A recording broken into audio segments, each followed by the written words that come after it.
welcome to Sweet Dreams Storytelling, where we unwind, relax, and drift into dreamland. I'm your host Mike, and I'm so glad you're joining me tonight. Let's get cozy and settle in. First story, Winds of Change, A Merchant's Tale. Chapter 1, The Rise and Fall of Edwin. In a bustling coastal city, a merchant named Edwin prospered through his trade in rare spices and textiles.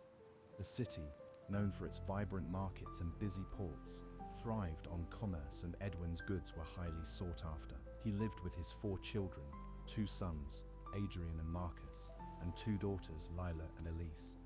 His wife had passed away years before, leaving him to raise their children alone. Edwin's life was one of substantial wealth and comfort. His home was filled with the finest furniture and artworks, and his children grew accustomed to a life of luxury.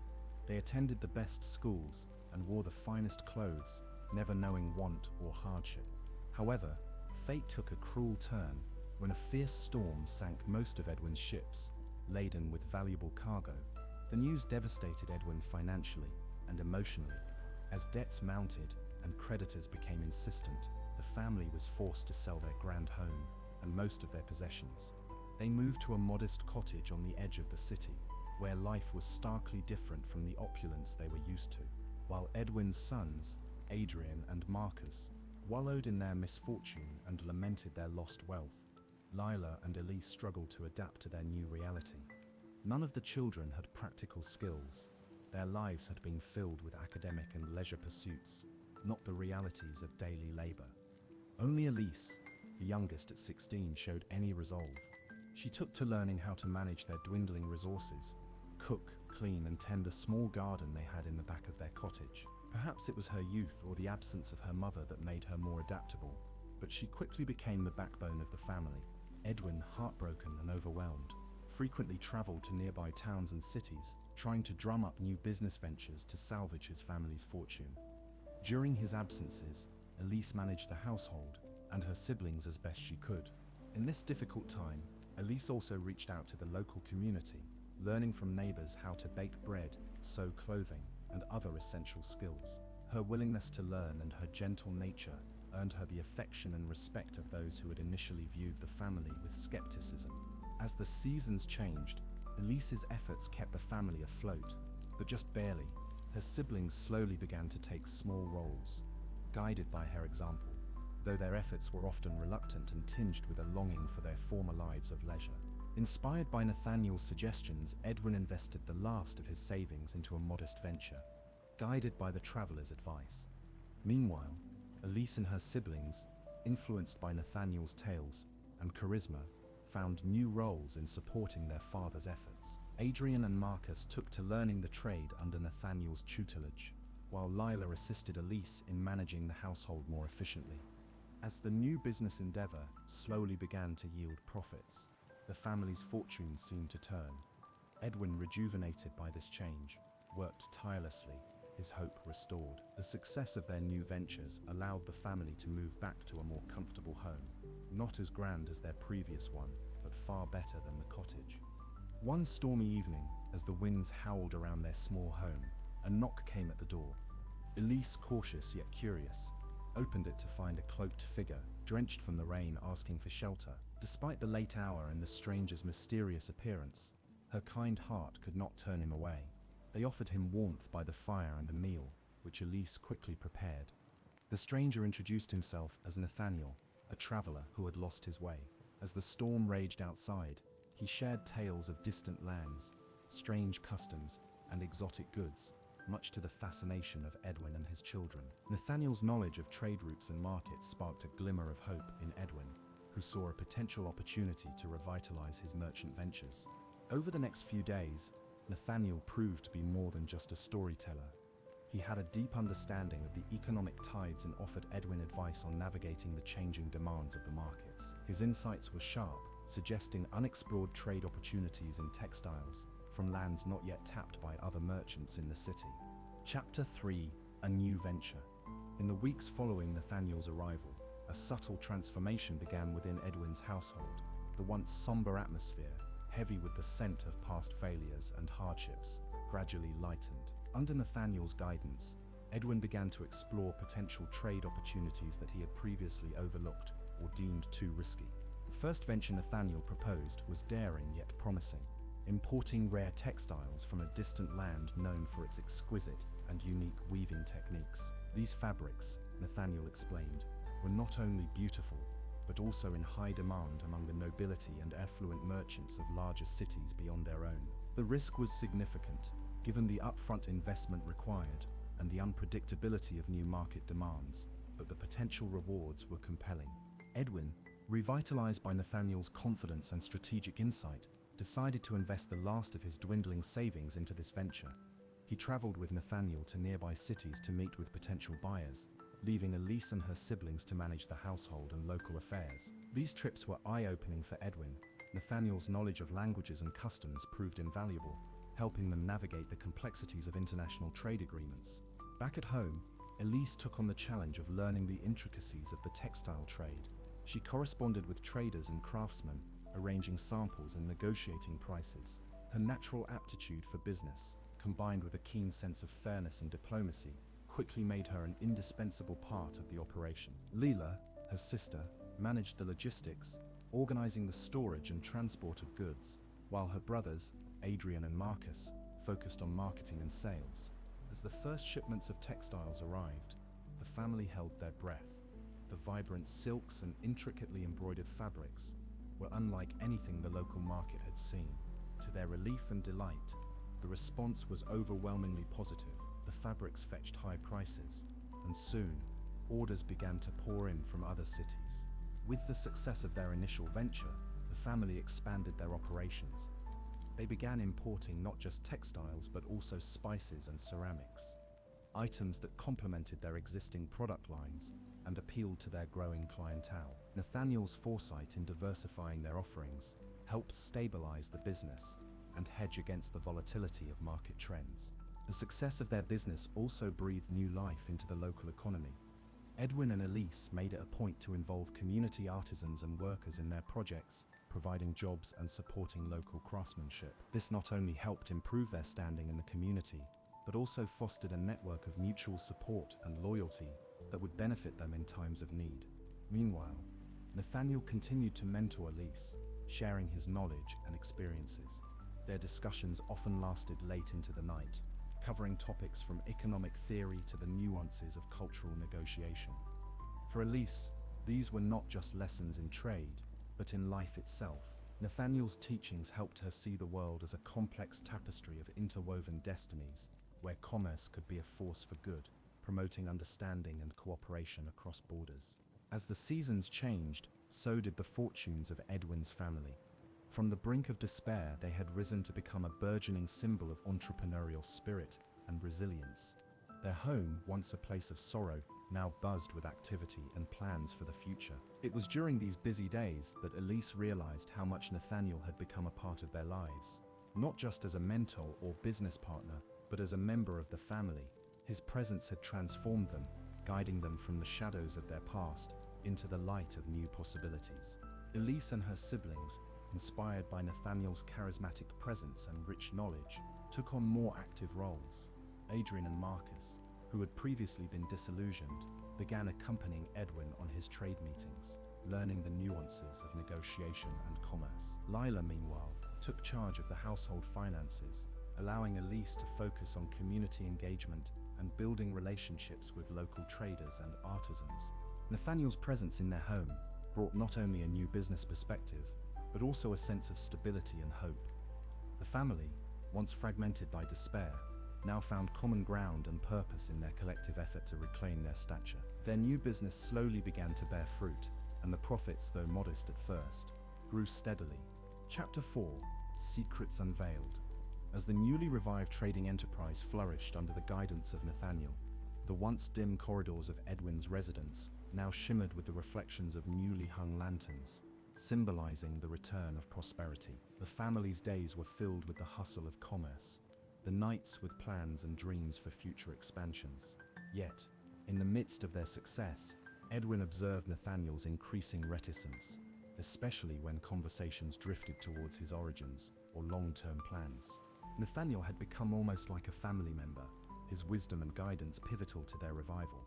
However, his past remained shrouded in mystery, evoking a mixture of admiration and suspicion in Edwin. One evening, as they reviewed accounts and discussed the potential expansion into new markets, Edwin decided it was time to address the unspoken questions that hung in the air like the dense fog of an unresolved mystery. "Nathaniel, you have been with us through our rise from near ruin, and for that, we are eternally grateful," Edwin began, his voice firm yet respectful. "But as we plan for the future, it's crucial that we trust not only in each other's judgment, but also in each other's history. I must ask you, where do you come from, and what led you to our door that stormy night?" Nathaniel's eyes, usually so full of warmth and intelligence, flickered with a shadow of discomfort. He set down his pen and leaned back, locking his fingers together as if weaving a net to capture his thoughts before speaking. "My story is not one of simple misadventures or casual travels. I come from a land far to the south, where the sun blesses the earth with relentless zeal, and where I was once a merchant prince among my people." Nathaniel began, his voice carrying the weight of untold stories. "I had wealth beyond measure and influence that reached the corners of my country. But like Icarus, my pride led me too close to the sun." He paused, collecting his thoughts. "I trusted the wrong people, partners who envied my success. They conspired against me, orchestrating a downfall that cost me everything. I was betrayed, accused of crimes I did not commit, and exiled from my homeland under threat of death. I wandered through many countries, learning hard lessons in humility and survival, before I found myself at your door, seeking not just shelter from the storm, but a chance to rebuild my life." Edwin listened, absorbing the gravity of Nathaniel's confession. The tale was a tapestry of ambition, betrayal, and redemption, mirroring in many ways his own rise and fall, though on a different scale. "Nathaniel, your past explains much about the wisdom you've shared with us," Edwin responded after a long silence. "While I wish you had confided in us sooner, I understand why you guarded your history so closely. We all have chapters of our lives we wish to rewrite." The revelation brought them to a new level of understanding. Nathaniel's openness transformed his relationship with Edwin and his family, from one of mentorship to true partnership. Trust, once fully established, deepened the ties between them, allowing them to navigate not only their business challenges but also the personal dynamics of their increasingly intertwined lives. As they prepared to expand their trade routes to the exotic lands Nathaniel had once called home, they did so not just as business associates, but as a unified family, each member playing a role in a shared vision. The secrets once veiled in shadows were now lights that guided their way forward, illuminating paths not just to wealth, but to deeper connections and shared destinies. Nathaniel, sensing Edwin's unease, decided to unveil his story. He spoke of a kingdom far to the south, where he had once been a merchant prince, beloved by his people and envied by his peers. His downfall came swiftly, a result of betrayal by those he trusted most, who coveted his wealth and influence. Stripped of everything, Nathaniel wandered far and wide, seeking a new purpose until fate brought him to Edwin's door. This revelation deepened the family's respect for Nathaniel, transforming their business relationship into a bond akin to kinship. They understood his advice not just as strategies for commerce, but as lessons in resilience and integrity. Chapter 5: Bonds of Future. Elise, who had grown into a wise and compassionate leader in her own right, found herself drawn to Nathaniel, not just as a mentor, but as a kindred spirit. Their mutual respect and affection blossomed into love, a union that promised to blend the past's lessons with the future's hopes. Their wedding, a simple yet elegant affair, was celebrated not just as a union of hearts, but as a symbol of the family's resurgence. Nathaniel and Elise vowed not only to each other, but to continue the legacy of benevolence and innovation that had saved their family. With Nathaniel's past now woven into the fabric of their shared history, the family approached their business with renewed vigor and a deeper sense of unity. Nathaniel, once a guarded advisor, now stood as a full partner and mentor, his strategies and insights driven by a palpable desire to not only rebuild his legacy, but also to fortify the family that had adopted him in his hour of need. As spring blossomed into summer, the trading enterprise spearheaded by Edwin, with Nathaniel's guidance, began to touch corners of the market previously unreachable. They ventured into the trade of rare jewels and metals, which Nathaniel knew well from his homeland. His contacts, though wary at first, came to trust him again as they realized his fall had been the result of betrayal rather than a lack of honor. Elise took a central role in this expansion. Her keen sense of judgment and her ability to empathize with both suppliers and customers made her an invaluable asset. She traveled with Nathaniel on several occasions, learning the delicate art of negotiation from him, absorbing his knowledge of cultures and economies like a sponge. These experiences not only broadened her business acumen, but also deepened her respect and affection for Nathaniel. Meanwhile, Lila, Adrian, and Marcus found their own strengths within the business. Lila's meticulous nature made her the perfect overseer of logistics, ensuring that goods were transported efficiently and safely. Adrian, with his analytical mind, managed finances, wrestling with numbers and forecasts to find the most profitable paths forward. Marcus, charismatic and persuasive, took the lead in sales and customer relations, his easy charm winning over even the most skeptical clients. The success of their ventures brought not only wealth but also influence. The family became known not just for their commercial success, but for their integrity and fairness. Edwin, seeing the respect his children commanded in the business community, felt a surge of pride that went beyond his own achievements. However, with greater success came greater challenges. The family found themselves the target of envy and sometimes sabotage. Competitors, particularly those like Corvin, who had once underestimated Edwin and his family, now plotted to undermine their operations. This required a new level of vigilance and adaptability. Nathaniel, understanding the stakes involved, initiated the formation of alliances with other trading families and merchants. He proposed the creation of a trade consortium that would protect its members through shared resources and mutual defense against market manipulations and unfair practices. This move not only cemented Nathaniel's reputation as a visionary leader, but also shifted the market dynamics in their favor. As autumn painted the city with shades of orange and gold, Nathaniel and Elise, having spent countless hours together managing the consortium, realized that their relationship had evolved beyond mentorship and friendship. There was a mutual respect and a shared vision that bound them, and a love that had quietly grown in the spaces between their busy days.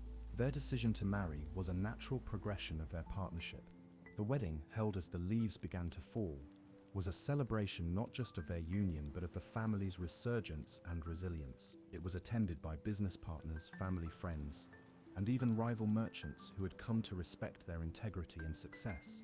As they stood together, hand in hand, Nathaniel and Elise looked out over the gathered crowd, seeing not just faces but the threads of a community they had helped weave together, stronger, more connected, and resilient. Chapter 6: Threads of Prosperity. Despite the external pressures, Nathaniel and Elise focused on strengthening their trade ties and securing alliances with distant markets. They traveled together to distant lands, negotiating directly with silk weavers and spice farmers, ensuring their supply chains were not only robust, but also ethically sound. These journeys were fraught with challenges, treacherous seas, unreliable partners, and the ever-present threat of pirates. Yet, each successful voyage added a layer of security and prosperity to their enterprise. With Nathaniel and Elise now united both in matrimony and in business, the trading company they ran from the heart of their bustling city reached new heights of prosperity. The newlyweds, alongside Edwin, Lila, Adrian, and Marcus, navigated the complex waters of international trade with a rare combination of ethical grounding and sharp business acumen. As their operations expanded, so too did their influence across distant markets. Elise, under Nathaniel's tutelage, had become particularly adept at forging alliances with foreign traders, emphasizing sustainable and mutually beneficial practices. Her approach not only opened new trade routes, but also established the family's reputation as honorable and reliable partners. The family's enterprise now included a diverse array of goods, from the textiles and spices that had rebuilt their fortunes to rare woods and metals that fetched premium prices in markets both old and new. Their warehouses, once half empty, bustled with workers and goods, a testament to the family's hard-won revival. However, success often invites envy and opposition. Corvin, their longtime rival, watched the family's rising star with increasing resentment. His own ventures, while profitable, paled in comparison to the innovative and community-oriented approach of Nathaniel's consortium. Frustrated and desperate, Corvin began to employ more aggressive tactics. He attempted to undercut their prices significantly, even at a loss to himself, aiming to lure away their customers. Aware of these challenges, Nathaniel convened a meeting of the consortium in the opulent conference room. Under the glow of crystal chandeliers, leaders of various trading houses gathered, each a key player in the city's economic landscape. Nathaniel, with his commanding presence, addressed the assembly, outlining not only the challenges posed by underhanded competitors like Corvin, but also the opportunity to strengthen their collective resilience. Today, we face not just a rival, but the very threat of a market driven by deceit and desperation, Nathaniel asserted, his voice resonant with conviction.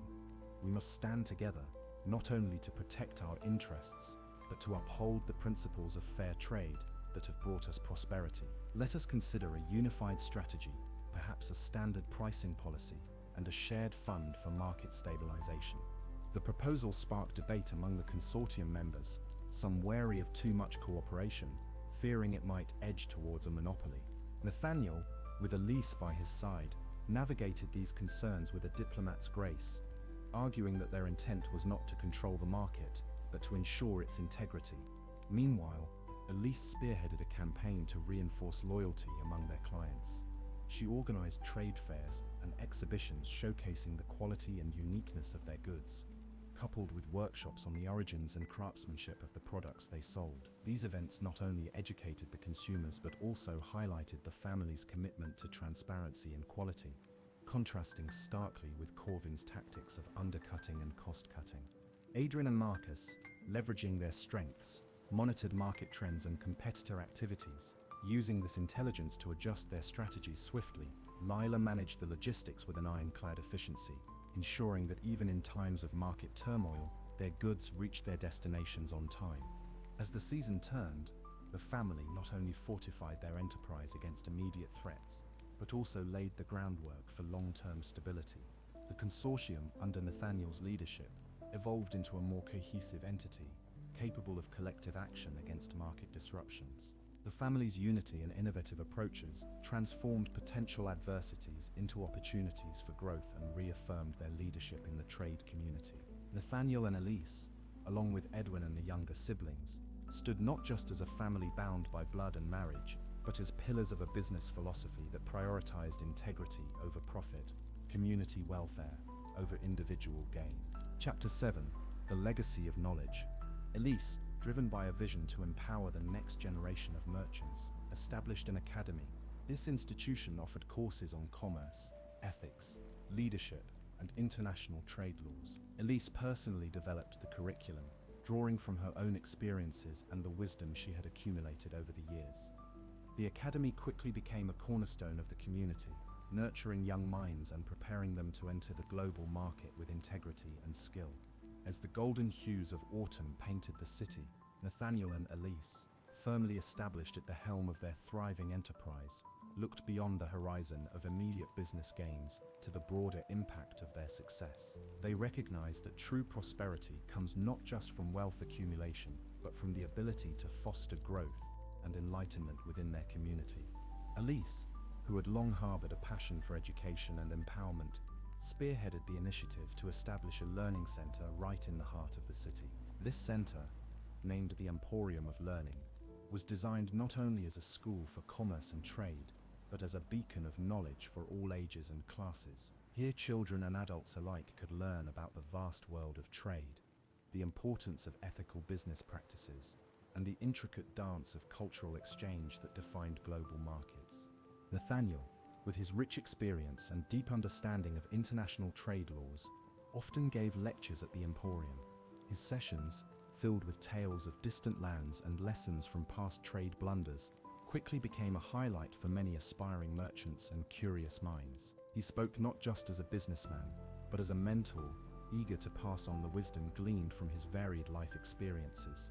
Meanwhile, Edwin, now a respected elder in the trading community, took a particular interest in mentoring young traders who were at risk of falling through the cracks. He remembered his days of struggle and the hands that had helped him rise. His workshops focused on resilience in business, emphasizing that setbacks could be stepping stones to greater success if approached with the right mindset. Adrian and Marcus, each with their own unique strengths, contributed by organizing workshops on finance and marketing, respectively.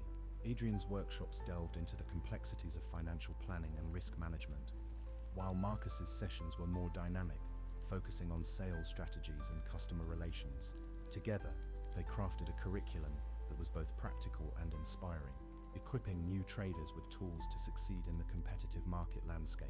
Lila, not to be outdone, managed the operations of the Emporium. Her logistical expertise ensured that the center ran smoothly, from scheduling classes to overseeing the maintenance of its facilities. She also initiated a partnership program with other local businesses, providing practical internships and job placement assistance for graduates of the Emporium's courses. The Emporium quickly became a cornerstone of the community, a place where knowledge and opportunity were accessible to all. It was a manifestation of the family's belief that the true value of their success lay in their ability to uplift others. As the Emporium flourished, so did the city around it. Businesses that had once been on the brink of closure found new life through the practices taught at the center. The local economy, invigorated by a wave of well-educated and ethically minded traders, began to thrive in ways that it hadn't before. Nathaniel and Elise, watching the fruits of their labors blossom, knew that they were building a legacy that would outlast their own lifetimes. They had turned their personal trials and triumphs into a collective advancement for their community, weaving a tapestry of prosperity that was rooted in the richness of shared knowledge and mutual respect. As winter approached, bringing with it the chill of the season, the warmth within the hearts of Nathaniel, Elise, and their family burned brighter than ever. They had not only secured their own future, but had lit a torch for others to follow, guiding the way with the light of knowledge and the strength of community spirit. Chapter 8: Autumn of Life. However, retirement for Nathaniel and Elise was not a withdrawal from active life, but an opportunity to pursue their long-held dreams of travel and learning. They embarked on extended voyages to the lands they had once only traded with, immersing themselves in different cultures, learning new languages, and collecting stories and artifacts that enriched their worldviews.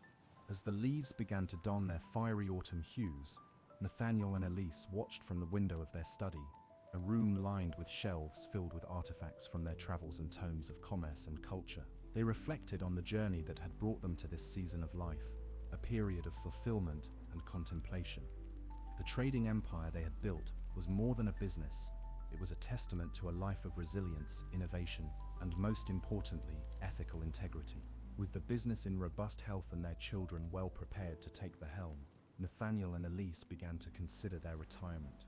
They envisioned a retirement not as a withdrawal from active life, but as an opportunity to pursue projects close to their hearts, ones that there had never been enough time for in the whirlwind of business activities. Elise, ever passionate about education, planned to expand her efforts beyond the Emporium of Learning.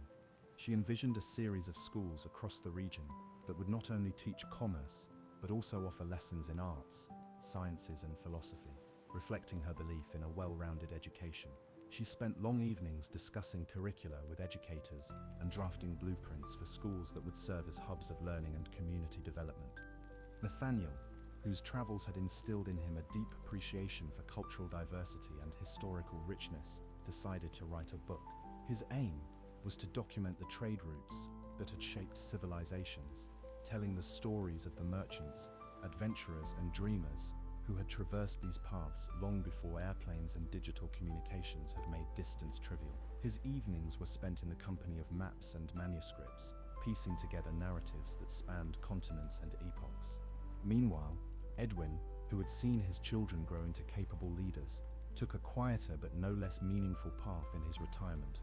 He became a patron of the local arts, sponsoring exhibitions and performances that brought the community together and celebrated the cultural richness of their city. His support helped many young artists and performers to launch their careers, enriching the city's cultural landscape.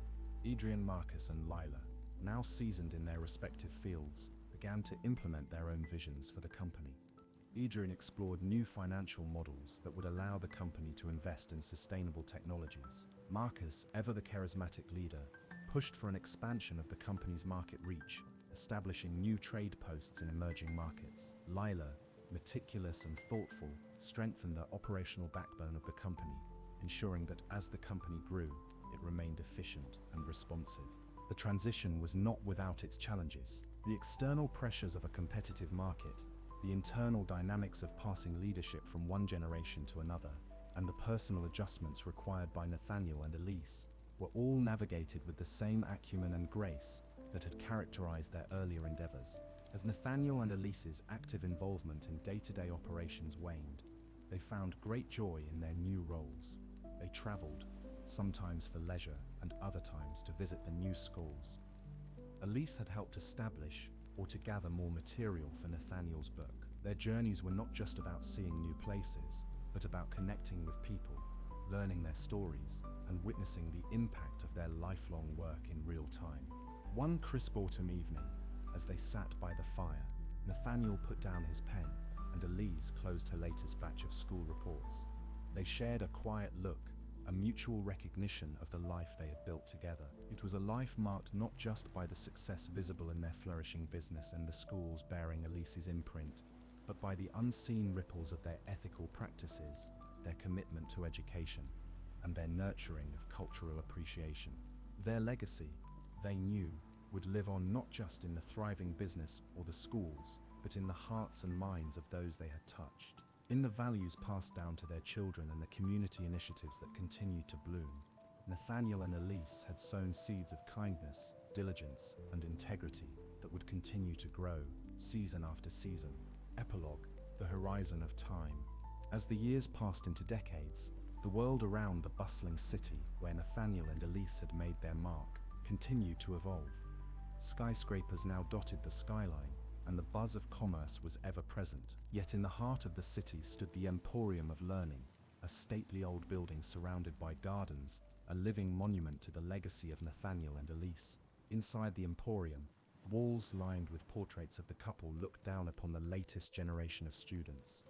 These young minds, diverse in background but united in their thirst for knowledge, were the direct beneficiaries of Nathaniel and Elise's vision. The curriculum had evolved, now incorporating modern technologies and global economics, but the core values of integrity, community service, and lifelong learning remained unchanged. Outside the academic halls, the impact of Nathaniel and Elise was felt even more profoundly. Annual festivals celebrating cultural diversity and understanding, which they had initiated, had become city-wide events, drawing people from all walks of life. The festivals were vibrant tapestries of music, art, and cuisine, each element a thread in the rich fabric of community cohesion and mutual respect that Nathaniel and Elise had championed. Their children, now leaders in their own rights, continued to innovate and expand the family business, always mindful of the ethical foundations laid by their parents. They ventured into renewable energy and sustainable manufacturing, ensuring that the business's growth was harmonious with the well-being of the planet. These initiatives not only solidified the company's reputation as a forward-thinking enterprise, but also as a responsible corporate citizen. In quieter moments, away from the public eye, the family gathered at the old residence, where Nathaniel and Elise had spent their final years. The house, overlooking the sea, was filled with mementos of their travels and their life together, each artifact and picture a story of a life well lived. The library, Nathaniel's sanctuary, was now a semi-public archive where researchers and history enthusiasts could delve into the detailed records he had kept of his travels and studies.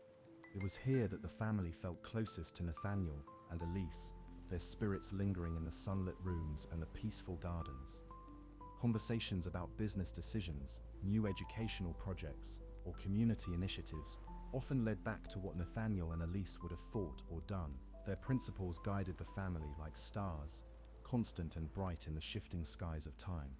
As the current century drew to a close, the family planned the centenary of the Emporium of Learning. It was to be a grand celebration, reflecting not only on a century of educational excellence, but also on the enduring impact of two remarkable lives. Scholars, business leaders, and community figures from around the world were invited to participate in symposiums, workshops, and cultural exchanges that underscored the global influence of Nathaniel and Elise's work. Their legacy was not confined to the tangible successes of their descendants or the continued prosperity of their business. It lived in the hearts and minds of everyone they had touched, directly or indirectly. It thrived in every student who graduated from their schools, every entrepreneur who practiced fair trade, every artist who believed in the power of cultural expression, and every community leader who prioritized the common good over individual gain. Nathaniel and Elise had envisioned a world interconnected not just through commerce, but through shared values and mutual respect. As their family and countless others continued to weave this vision into reality, the legacy of Nathaniel and Elise stood as a beacon, a reminder that even the humblest beginnings, guided by love and integrity, could change the world. As they shared their stories with their grandchildren, they emphasized the values of resilience, integrity, and compassion, principles that had guided their every decision. Their legacy was not just in the wealth they had accrued, but in the impact they had made on their community and the ethical blueprint they had laid for future generations. The story of Nathaniel and Elise ended not with a sunset, but with the promise of a new dawn, as their grandchildren, inspired by their grandparents' tales and teachings, set out to forge their own paths in the world. Inspired by Nathaniel's suggestions, Edwin invested the last of his savings into a modest venture, guided by the traveler's advice. Meanwhile, Elise and her siblings, influenced by Nathaniel's tales and charisma, found new roles in supporting their father's efforts. Adrian and Marcus took to learning the trade under Nathaniel's tutelage, while Lila assisted Elise in managing the household more efficiently. As the new business endeavor slowly began to yield profits, the family's fortune seemed to turn. Edwin, rejuvenated by this change, worked tirelessly, his hope restored. The success of their new ventures allowed the family to move back to a more comfortable home, not as grand as their previous one, but far better than the cottage. We go to the next story, which is Eliza and the Enchanted Orchard. Chapter 1. The Mysterious Garden Gate. Eliza had always been an adventurer at heart, with a spirit that yearned for the unknown and a mind filled with tales of enchanted realms and mystical beings. Her grandmother, a sprightly woman with a wealth of stories, often spoke of magical places, and Eliza hung on every word, letting her imagination blossom. On a particularly sunny spring afternoon, when the air was fragrant with the scent of blooming lilacs and the sky a clear blue canvas, Eliza decided to explore the farthest corners of her grandmother's garden. This part of the garden had always seemed a bit wilder, unkempt and mysterious compared to the neatly trimmed hedges and flower beds closer to the house. As she wandered through tall grasses and past old, gnarled apple trees, her eyes caught sight of something unusual. A gate, obscured almost entirely by thick ivy and overgrown brambles.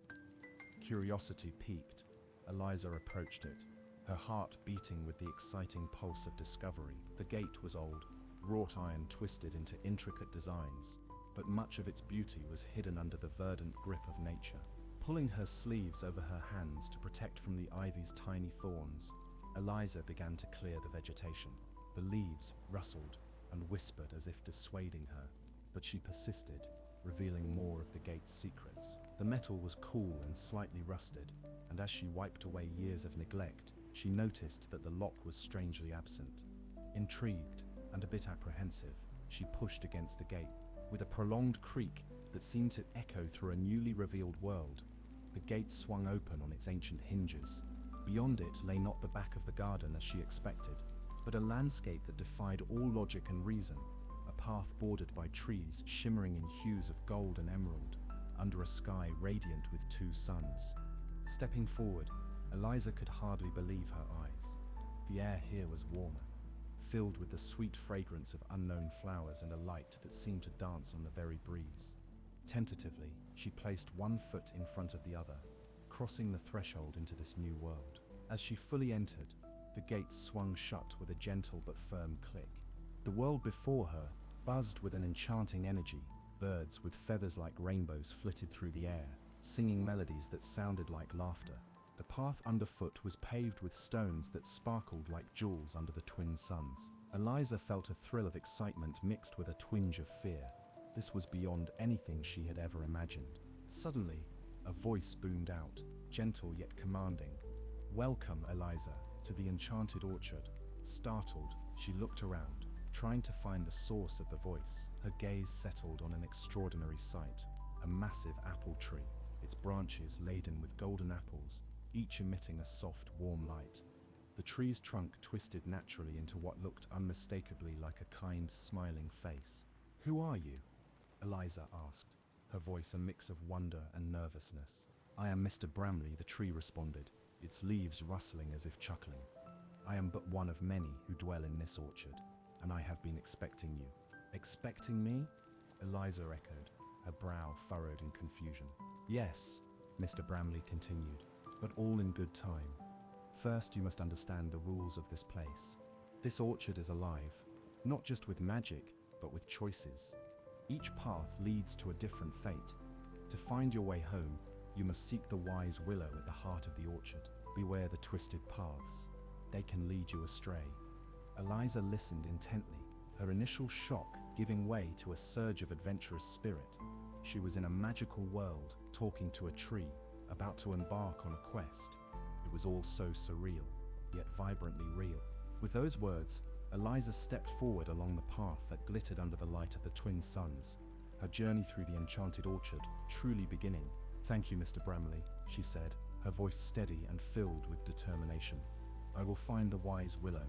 Chapter 2: The Talking Tree and the Path. Not long into her walk, Eliza noticed that the fruits which hung from the branches were unlike any she had seen in her grandmother's garden. They glowed softly, illuminating the path ahead with gentle light. It was then that she remembered Mr. Bramley's warning. The orchard was alive with choices, and not all paths were to be trusted. She resolved to stay on the golden path, her eyes scanning the vibrant landscape that seemed to breathe and whisper around her. As Eliza ventured deeper into the enchanted orchard, the scenery unfolded with each step, each breath of the fragrant air filled with hints of cinnamon and wild honey. The golden path was clear, bordered by lush, verdant grass that swayed to an unseen melody. And the trees, they were not ordinary trees. Their trunks were painted in strokes of silvery blues and vibrant greens, and their leaves shimmered with a dusting of what seemed like starlight.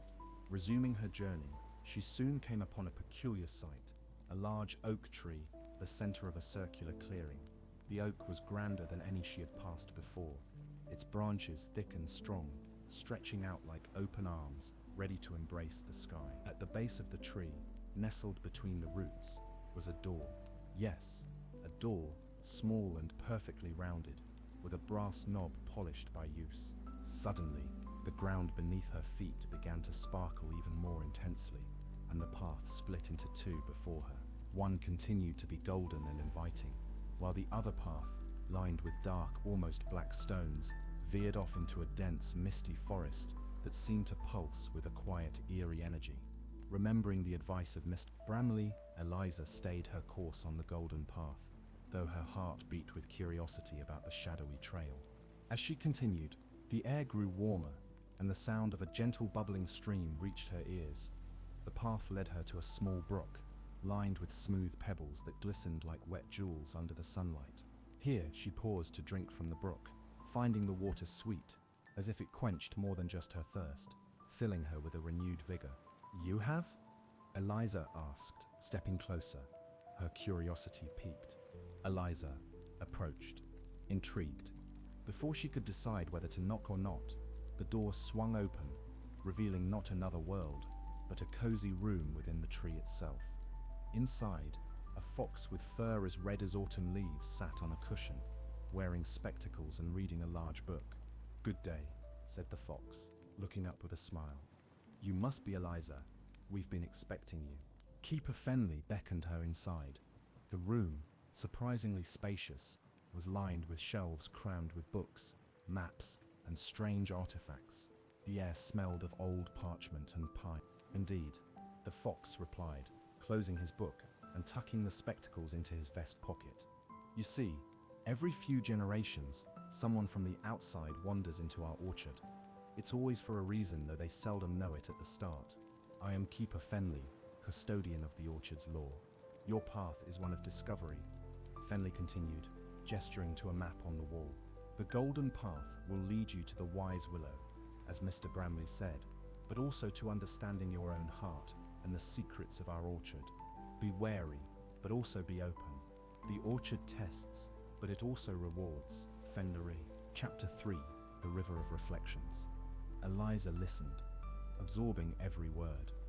The world she had stumbled into was brimming with magic and mystery, and she was part of its story now. With a nod of determination, she thanked Keeper Fenley and stepped back onto the golden path, her mind alight with thoughts of what lay ahead. The path wound through a landscape that seemed to celebrate her journey, with flowers blooming at her feet and trees leaning closer to whisper encouragement. As she walked, Eliza felt a connection to the orchard deepening, a bond formed of wonder, bravery, and an unfolding destiny. As the golden path meandered through the ever-changing landscape of the enchanted orchard, Eliza found herself drawn to a soothing symphony of water sounds. The melody grew louder and more enchanting as she approached what appeared to be the source, a broad, serene river that cut through the landscape with a grace that belied its power. The River of Reflections, as she would soon learn it was called, stretched wide across her path, its waters clear and sparkling under the twin suns of the orchard. On the banks of the river, the grass was softer and the air cooler, a refreshing change from the warm breeze of the orchard paths. Eliza knelt by the water, touching its surface tentatively. To her surprise, the water felt almost sentient, rippling away from her fingers as if shy. As she looked down, she saw not just her reflection, but images that flickered like a silent film, visions of herself in various scenarios within the orchard, some joyful, some challenging. Absorbed in the fascinating reflections, Eliza didn't notice a presence beside her until a gentle voice spoke. "Beautiful, aren't they? The river shows what was, what is, and what may be. I am Lyria." She introduced herself, her voice as melodious as the river's song. "And this is the River of Reflections. It offers glimpses of potential futures, guided by the desires and fears of those who gaze into its waters." Eliza, intrigued and slightly bewildered, asked, "Can it show me how to get home?" Startled, Eliza turned to see a creature that seemed both out of a dream and a drop of the river itself.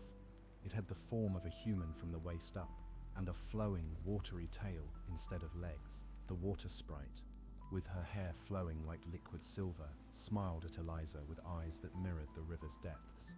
With a wave of her hand, a lily pad, large and sturdy, floated towards the bank. Lyria gestured for Eliza to step onto it.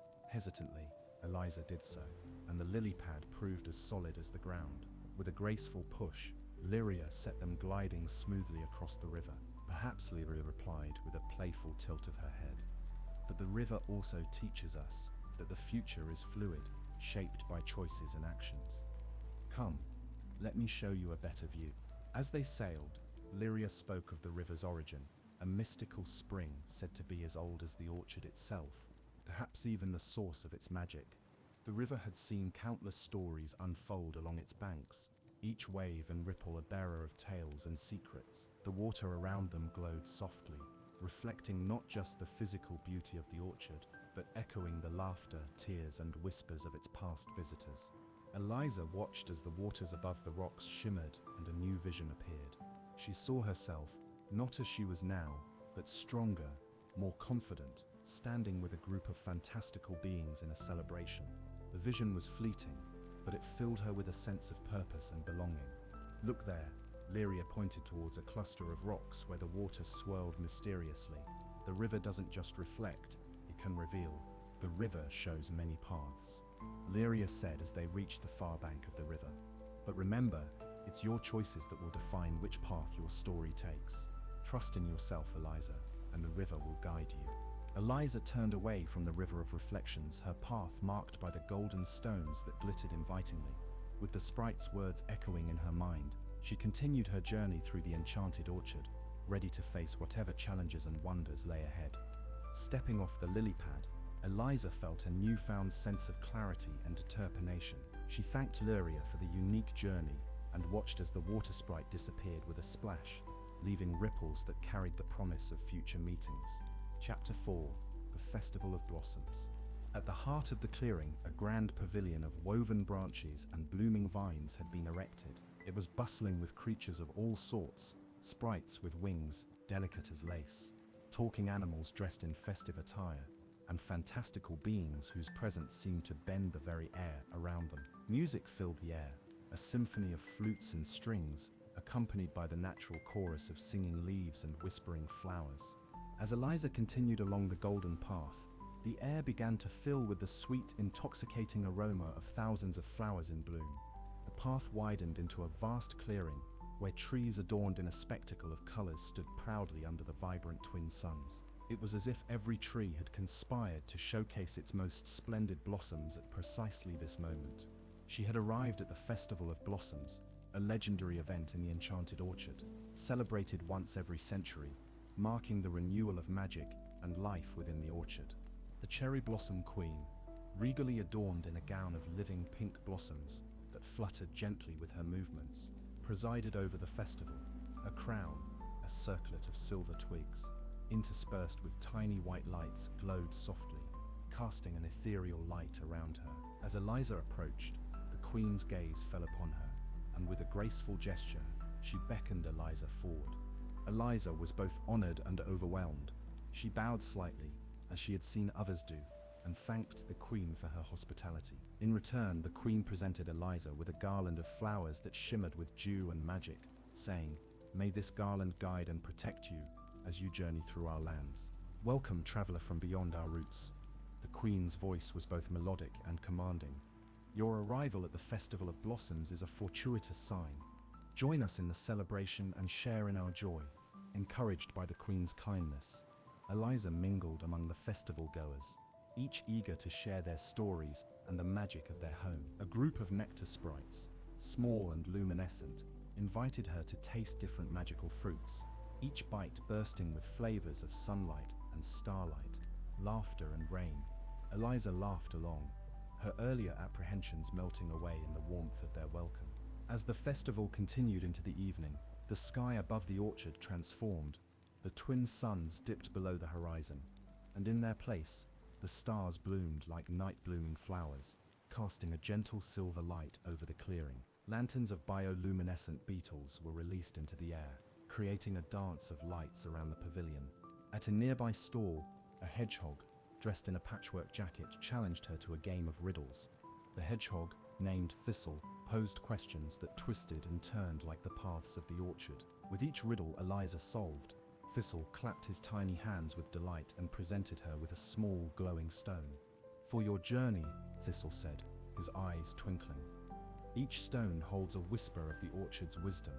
The culmination of the evening was a dance around the grand blossom tree, a towering figure at the edge of the clearing, its flowers glowing with inner light. The cherry blossom queen took Eliza's hand and led her into the dance. As they moved in rhythm with the others, the ground itself seemed to pulse with life, the magic of the orchard flowing through every leaf and petal, every root and branch. With her heart full of joy and her spirit uplifted, Eliza realized that this festival was more than just a celebration. It was a testament to the life and magic of the Enchanted Orchard. As the night drew to a close, she knew that the journey ahead would be filled with challenges, but the memory of the Festival of Blossoms would always remind her of the beauty and kindness of this magical world. Chapter 5: The Maze of Echoes. With the Festival of Blossoms behind her, Eliza followed the golden path as it wound its way towards a dense thicket at the edge of the clearing. The path gradually narrowed, the air grew cooler, and the vibrant sounds of the festival faded into a quiet, enveloping silence. The trees here were older, their trunks thick and gnarled, their branches forming a tight canopy overhead that barely let any light through. As she entered the thicket, Eliza saw that it was not just a cluster of trees but the entrance to a maze, the Maze of Echoes, known in orchard lore for both its beauty and its bewitchment. The entrance was marked by a stone archway, carved with ancient runes that shimmered faintly in the dim light. A low murmur seemed to emanate from within, as if the maze itself was whispering. Hesitant yet determined, Eliza stepped through the archway and found herself on a path bordered by high hedges that twisted and turned in complex patterns. She hadn't gone far when she realized the unique nature of this maze. The air was filled with whispers and murmurs, echoes of words once spoken here. Some voices laughed, others offered advice, while some seemed to plead or warn. The echoes made it difficult to concentrate, each turn of the maze offering a new barrage of voices. Always left at the doubt, whispered a soft, sad voice as she faced her first fork. Confused but curious, Eliza turned left, only to find herself facing a dead end. Backtracking, she chose the right path this time, the echoes around her shifting to a cheerful chatter. Eliza met a wind sprite trapped in the maze, a playful entity named Zephyr, who had been lured into the maze by curiosity and now couldn't find his way out. Zephyr's voice added to the echoes, but with a difference. His words were present, real-time, not just memories of the past. As she progressed, the maze seemed to respond to her presence, the echoes growing louder or softer based on her reactions. She realized that the maze wasn't just a puzzle to be solved.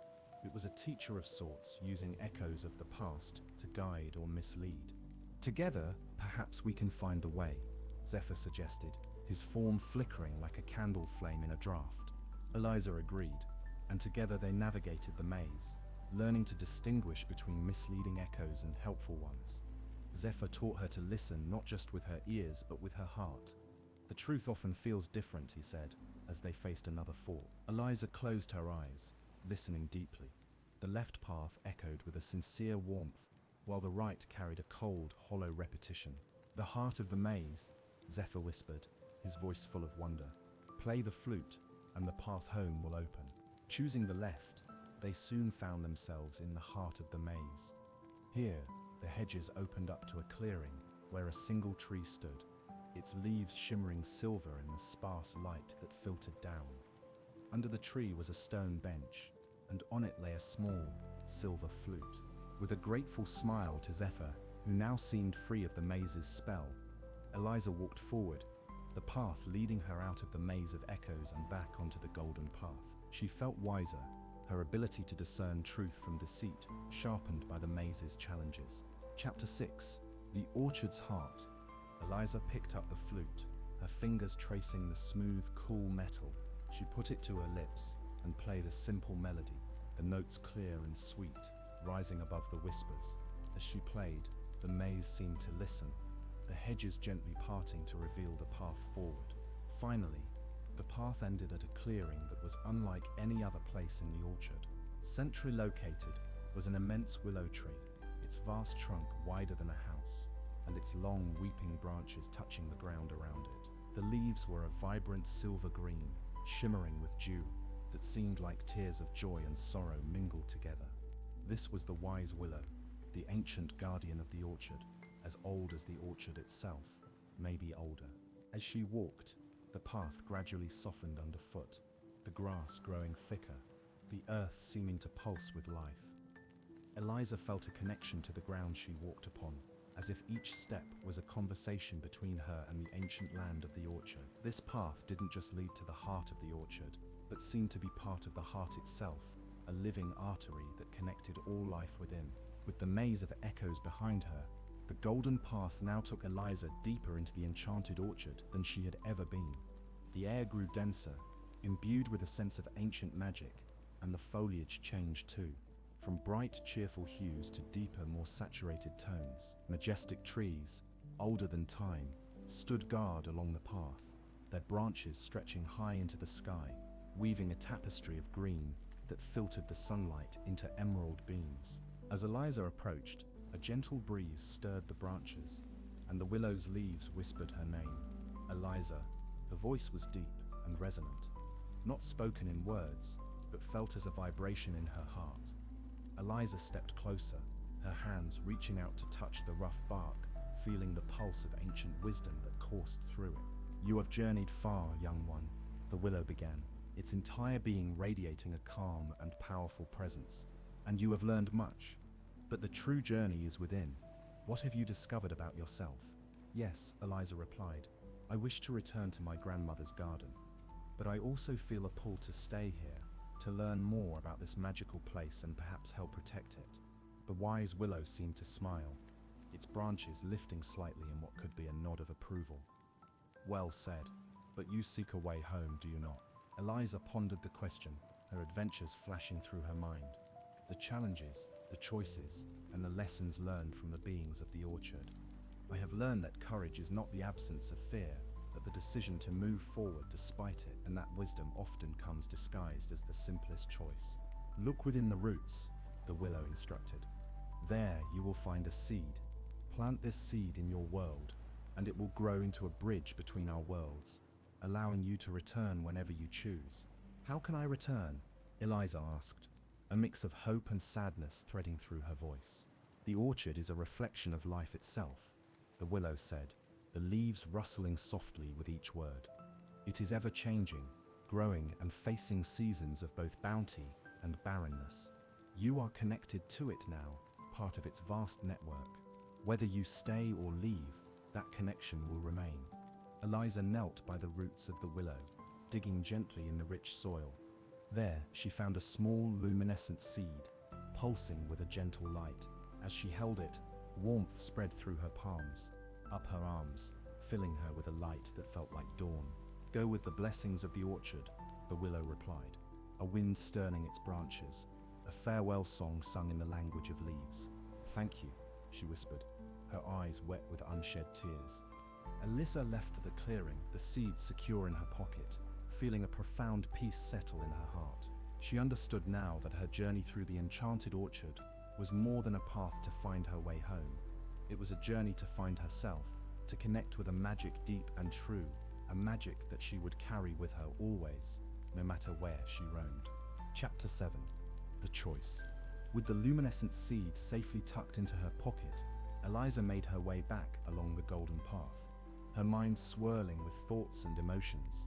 The wise willow's words echoed in her heart, reminding her of the deep connection she now had with the enchanted orchard. Each step seemed heavier than before, laden with the weight of the choice she faced.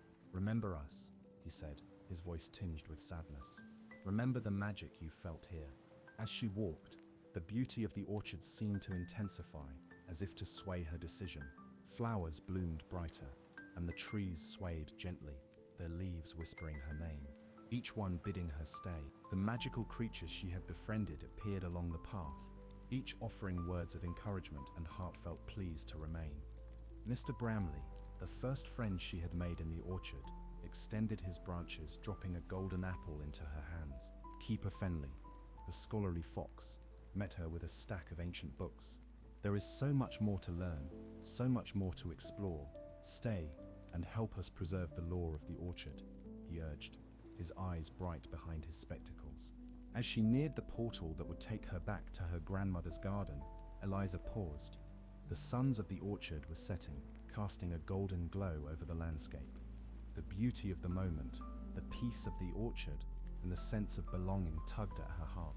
Even the water sprite, Lyria, surfaced as Eliza crossed the river of reflections once more, her form shimmering in the flowing water. The river's course is ever changing, much like life. You can change your destiny, Eliza. Stay and make new currents flow, she sang, her voice a melodic echo over the babbling river. Eliza sat beneath an ancient oak, the seed in her hand glowing softly.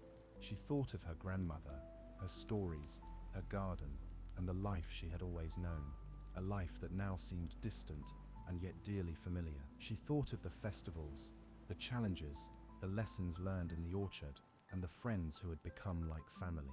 Part 8. The Farewell. As Eliza emerged from the portal, the familiar sights and sounds of her grandmother's garden wrapped around her like a warm embrace. The garden was bustling with the gentle buzz of bees and the sweet songs of birds, a stark contrast to the magical cacophony of the enchanted orchard. Yet, as she stepped onto the familiar soil, she felt a twinge of melancholy mixed with relief. She was home, yet part of her remained tethered to the magical world she had just left. Eliza walked slowly through the garden, each step reacquainting her with the mundane yet cherished aspects of her life. The roses needed pruning, the stone path needed weeding, and the old swing hung silently from the oak tree, waiting for a breeze or a playful push to bring it to life. As she passed the flower beds, her grandmother spotted her from the porch, her face lighting up with joy. "Eliza, there you are, dear, just in time for dinner. Tell me about your day," she called out, her voice warm and inviting. Eliza smiled, walking towards her grandmother, the seed safely in her pocket. "Oh, Grandma, I have so much to tell you," "I went on an adventure," she began, her eyes sparkling with the secrets of the orchard. Over dinner, Eliza recounted her journey, describing the vibrant colors, the whimsical creatures, and the wise willow. Her grandmother listened intently, her eyes reflecting a mix of astonishment and pride.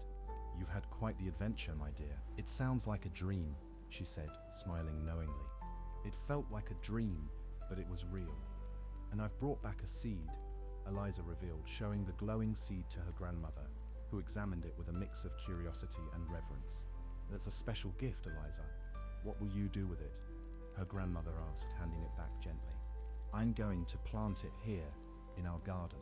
The willow said it would grow into a bridge between our world and the orchard. This way, I can visit whenever I want, and maybe you can see it too, one day," Eliza explained, her voice filled with excitement and hope. Together, they chose a spot under the old oak tree, where the soil was soft and the moonlight kissed the earth. Eliza knelt down, digging a small hole with her hands, feeling the cool earth beneath her fingers. She placed the seed in the hole, covering it with soil, and patted it down gently. "Grow well, little seed," she whispered, a promise hanging in the air. That night, Eliza lay in her bed, the window open to the night sky, the sounds of the garden mingling with her memories of the orchard. She drifted into sleep, her dreams a vivid tapestry of her adventures, her heart full of anticipation for the day the seed would sprout and reveal its magic. Days turned into weeks, and the seed sprouted into a sapling, its leaves shimmering slightly with an otherworldly glow. Eliza cared for it daily, watering it with love and whispering words of encouragement. As it grew, so did her in Zen of the deep bond she had formed with the enchanted orchard. Months later, as the sapling flourished into a young tree, its first bloom appeared, a blossom that glowed softly in the moonlight, a beacon of magic in the mundane world. Eliza knew then that her adventures were far from over. The orchard was a part of her now, and she, a part of it, forever linked by the magical tree that grew in her grandmother's garden. The Moonlit Garden. Chapter 1. The Village of Lunalore. In the heart of a lush valley surrounded by towering mountains lay the village of Lunalore, a place seemingly blessed by the heavens. Here, the moon shone not just with light, but with a palpable magic that seemed to touch everything beneath it. The villagers often spoke of how their crops grew more bountiful and their nights were more serene under its watchful glow. The center of this lunar blessing was an ancient garden, tucked away behind the old stone walls at the village's edge. Lila had lived in Lunalore her entire life. As a child, she would wander through the narrow cobblestone streets, her eyes reflecting the twinkling stars above. The elders would tell tales of the village's founding, legends entwined with celestial beings and mystical occurrences. But Lila's favorite stories were always about the garden. It was said that her ancestors had been chosen by the moon itself to tend to this enchanted place. The garden was hidden from the casual glance, accessible only through a weathered wooden gate covered in creeping vines. Its existence was subtly concealed by the natural curvature of the landscape, and an unspoken agreement among the villagers to keep its magic a respectful secret.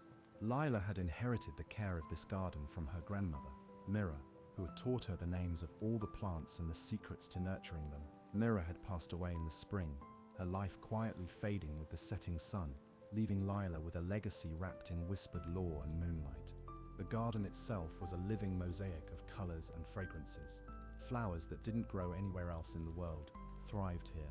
Lunar lilies that shimmered with a silver glow, star petals that seemed to twinkle in the darkness, and dream willows, their soft blue leaves rustling with what sounded like gentle lullabies. These plants were not just flora, they were the keepers of nighttime enchantments. Every evening, as the sun dipped below the mountain peaks and the first hints of moonlight filtered through the garden, Lila would enter this mystical realm. She carried with her the traditional tools of her trade, a small, handmade spade, a watering can bestowed with silver linings, and a journal, its pages filled with notes and observations about the mysterious behaviors of her nocturnal charges. As the moon ascended to its throne in the sky, its rays danced lightly over the garden. It was during these times that Lila felt closest to her grandmother. She could almost hear Mira's voice on the wind, guiding her, reminding her of the importance of each bloom and blade. This particular night was different though. As Lila opened the gate, the air felt charged, the moon's light more intense. She sensed an expectancy in the atmosphere, as if the garden itself was holding its breath, waiting for something or someone to arrive. She stepped inside, the familiar scent of night-blooming jasmine greeting her, and prepared for her nightly duties, unaware that this evening would unveil secrets long whispered among the flowers. Lila began her rounds, her hands gently touching the dew-laden petals, her mind attuned to the subtle shift in the air.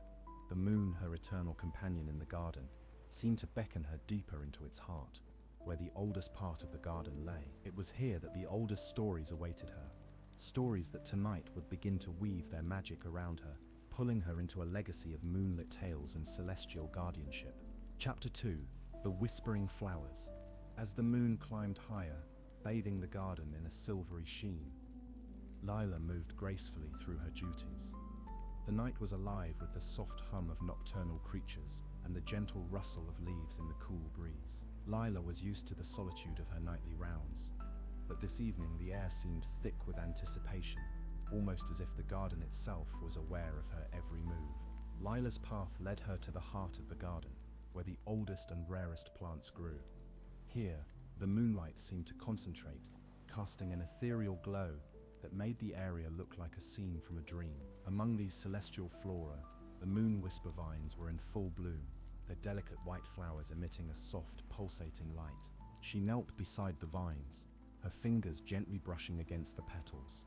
It was here that she first heard it, a faint whisper like the sigh of the night wind. Startled, Lila glanced around, her heart quickening. The sound was melodic, almost musical, not the voice of any creature she knew. Listening more intently, she realized the whispers emanated from the flowers themselves. Leaning closer, the whispers grew clearer, forming words. "Welcome, keeper," they murmured. Lila, taken aback by the realization that the garden was indeed magical, felt a blend of excitement and a deep, resonant fear. Could these really be the voices of the garden her grandmother had hinted at, but never fully explained? Encouraged by curiosity and a sense of duty inherited from generations of guardians before her, Lila responded, "I am here to listen." The flowers' whispers then wove a delicate tapestry of tales. Each bloom seemed to hold a fragment of a larger story, recounting events from ages past. These were not just any stories. They were narratives imbued with the essence of the very earth and sky, tales of love that defied time, adventures that spanned the heavens, and sorrows that had soaked into the soil of the garden itself. One flower spoke of a maiden who loved the moon so deeply that she was transformed into a flower, destined to bloom only under moonlight. Another told of a fallen star that found solace among the plants, its broken pieces nurturing the garden's rarest herbs. As she moved from one whisper to another, Lila began to understand her role was not just to care for these plants physically, but also to be the custodian of their histories. Her connection with the garden deepened, a bond forming not just with the life it bore, but with the stories it harbored. Night after night, Lila visited the whispering flowers, her journal filling with the narratives shared with her. She learned to converse with them, asking questions and even offering her own stories in return. The garden, in turn, seemed to respond by flourishing, its magic growing stronger, as if fueled by the exchange of tales. These whispering nights transformed Lila. No longer was she merely the gardener. She had become the garden's confidant, its historian, and its voice. As the weeks turned to months, Lila's sense of isolation within the village faded, replaced by a profound connection to the natural world and its unseen forces. In her heart, she knew these stories were not meant for her alone. They were a gift, a treasure trove of wisdom and beauty that could soothe troubled souls and bring peace to those who walked among the blooms. But how to share them, and with whom, was a question that lingered in her mind, unanswered for now. Chapter 3: The Moon's Secrets. The weeks following Lila's discovery of the whispering flowers brought a subtle but undeniable change to both the gardener and the garden. With each night spent under the luminescent glow of the moon, listening to the ancient tales, Lila found herself increasingly attuned to the lunar rhythms. The garden, too, seemed to respond to her newfound understanding, its blooms more vibrant and its air filled with an invigorating energy. One evening, As the crescent moon cast a slender silver arc in the sky, Lila noticed a peculiar pattern in the way the moonbeams touched the ground. They seemed to converge at a specific spot in the garden, an area she had often passed but never really explored. Driven by curiosity and an intuitive pull, she approached the spot, her footsteps light on the dewy grass. As she reached the convergence point, the soil beneath her feet shimmered slightly, reflecting the moonlight in a way that seemed almost deliberate. Kneeling down, Lila brushed her hands over the soil, and to her astonishment, the ground began to pulse lightly, as if breathing. Mesmerized, she dug her fingers into the earth, feeling a warm hum that resonated up her arms, filling her with a sense of deep peace. It was then that the garden revealed another of its secrets, a buried stone, smooth and round, glowing faintly with a light that mimicked the moon above. With gentle care, she unearthed the stone, which was inscribed with symbols that glowed with a phosphorescent light. The symbols were unfamiliar, yet they sparked a memory of a story her grandmother had once whispered about a moonstone placed in the garden by the lunar goddess herself. This moonstone, as Lila came to understand, was an ancient artifact meant to enhance the connection between the moon and the garden. It served as a key to deeper layers of magic, unlocking more potent and direct communication with the celestial forces that influence the garden's life. Excited by her find, Lila spent the following nights researching the symbols and the stories related to the moonstone. She discovered that each phase of the moon could activate different properties of the stone, which in turn affected the garden's ecosystem. Full moons brought a surge of growth and vitality. New moons were times for healing and restoration, and crescent moons offered moments for reflection and knowledge. With this new knowledge, Lila began experimenting with the placement of the moonstone in different parts of the garden during various lunar phases.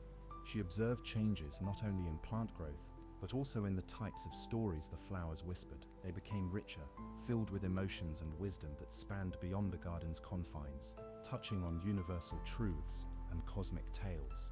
One full moon night, as Lila placed the moonstone at the center of the garden, the air vibrated with a palpable energy. The plants swayed despite the absence of wind, and the entire garden seemed to be in a state of eager anticipation. As midnight approached, the stone radiated a brilliant light, and the flowers began to sing in chorus, a melody so pure and clear that it transcended the usual whispers. This symphony of voices told a tale of the garden's origin, a creation by the moon goddess, to serve as a sanctuary for all beings seeking solace and inspiration. The garden was not just a keeper of stories, but a living testament to the interconnectedness of all life, sustained by the celestial dance of the moon and earth. As dawn neared, the song faded, and the garden settled into a serene silence. Lila, overwhelmed by the beauty and the profound sense of unity she had experienced, knew that her role was no longer that of a mere caretaker. She was now a conduit between the celestial and the terrestrial, tasked with maintaining the balance and sharing the wisdom of the moonlit garden with those who were ready to hear its tales. Chapter 4: A Night of Revelations. As the moon waned towards its new phase, Lila prepared for what she anticipated would be a significant event in the garden. The insights gleaned from the moonstone had opened her eyes to the broader purposes of her role, and she sensed an impending culmination of some kind, a night where the garden would reveal even more of its profound secrets. Over the following days, Lila meticulously cared for the garden, ensuring every plant was in optimal health, intuiting that they all played a part in whatever was to come. She repositioned the moonstone at various focal points throughout the garden, following the patterns of the moon's light, which seemed to guide her hand. Finally, the night arrived. It was a new moon, the sky dark and expansive, stars glittering like scattered diamonds against velvet. Lila felt a thrum of energy in the air, a vibration that seemed to emanate from the earth itself. She positioned the moonstone in the center of the garden, where the moonlight, even in its absence, seemed to converge in invisible currents.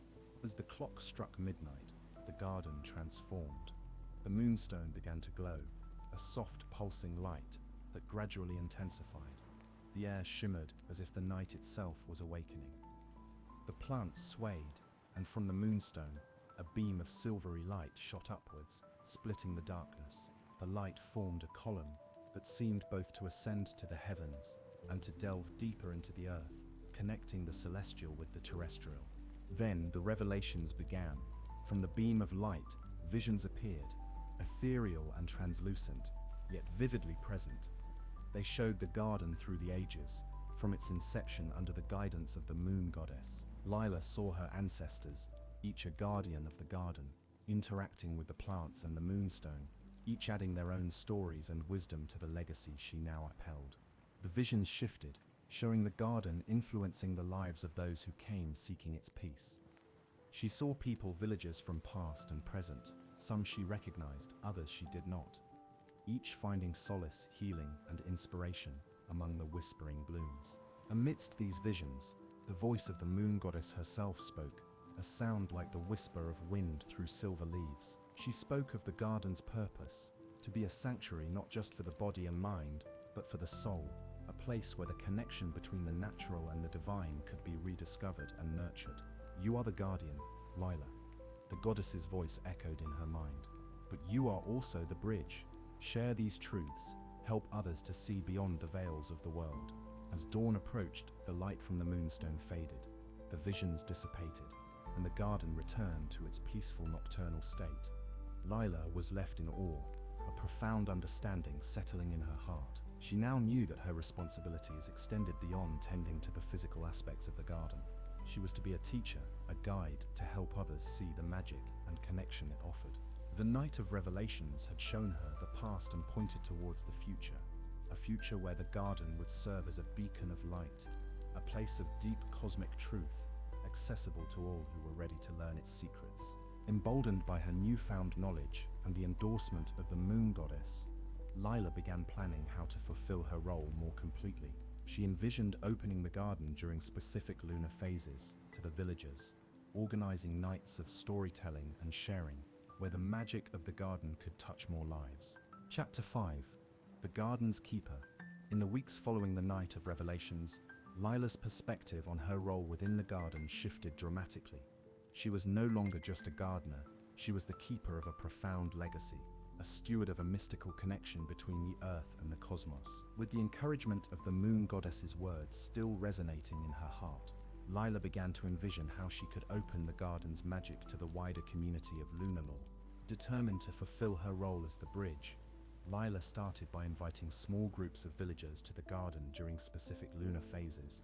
Initially, she chose individuals she felt were in need of the garden's peace and healing, those who struggled with sleep, were burdened by stress, or who seemed lost in the hustle of daily life.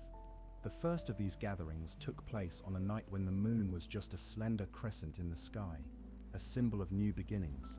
Lila welcomed a small group of villagers at the garden gate, each curious and slightly skeptical about the garden's rumored powers. As they stepped inside, the atmosphere shifted. The air became calmer, the fragrance of the flowers more pronounced.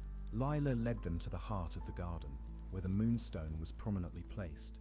She explained its significance and the garden's history, sharing the stories of the whispering flowers and the visions revealed by the goddess. The visitors listened, awestruck by the beauty of the garden and the depth of the tales that seemed to echo through the leaves.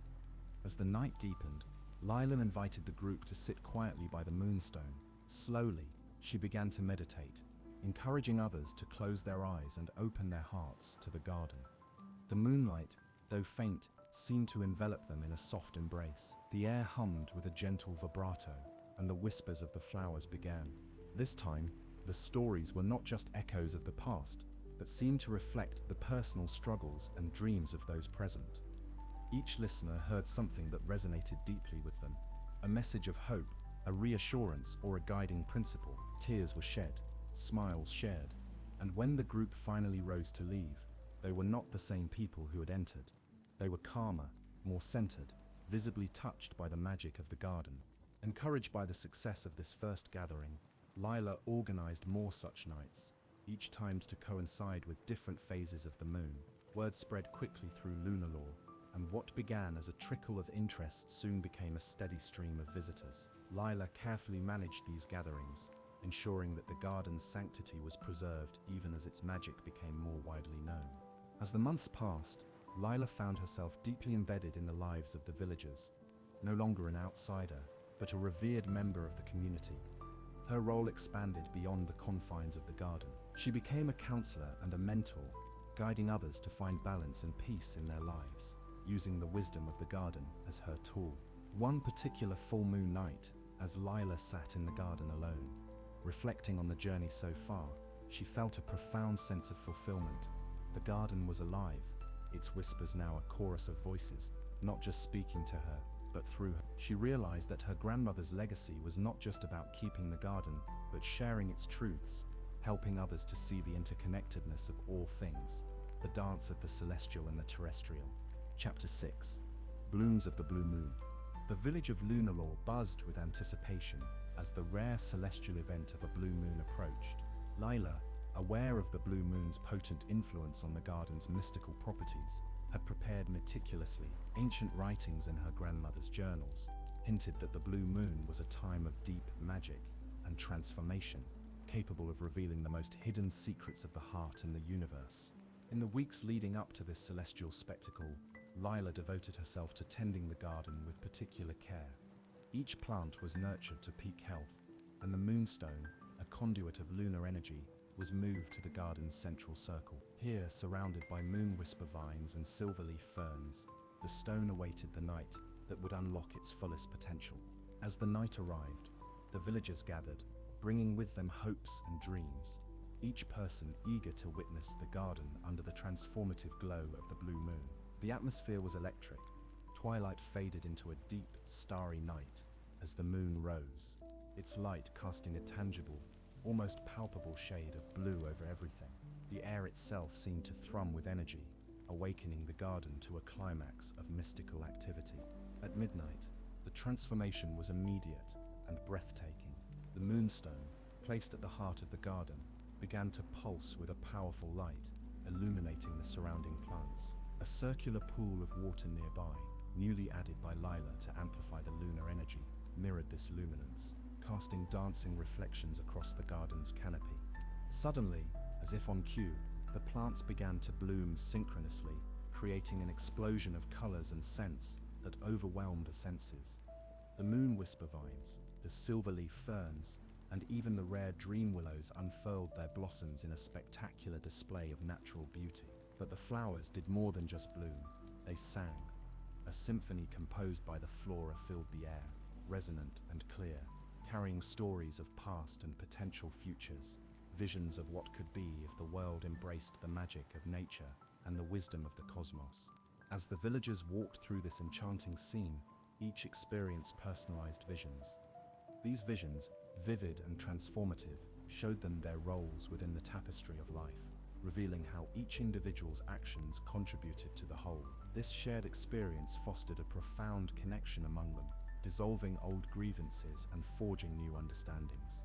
The night grew old, and as the blue moon's light waned, the magic of the evening settled into the hearts of all who attended.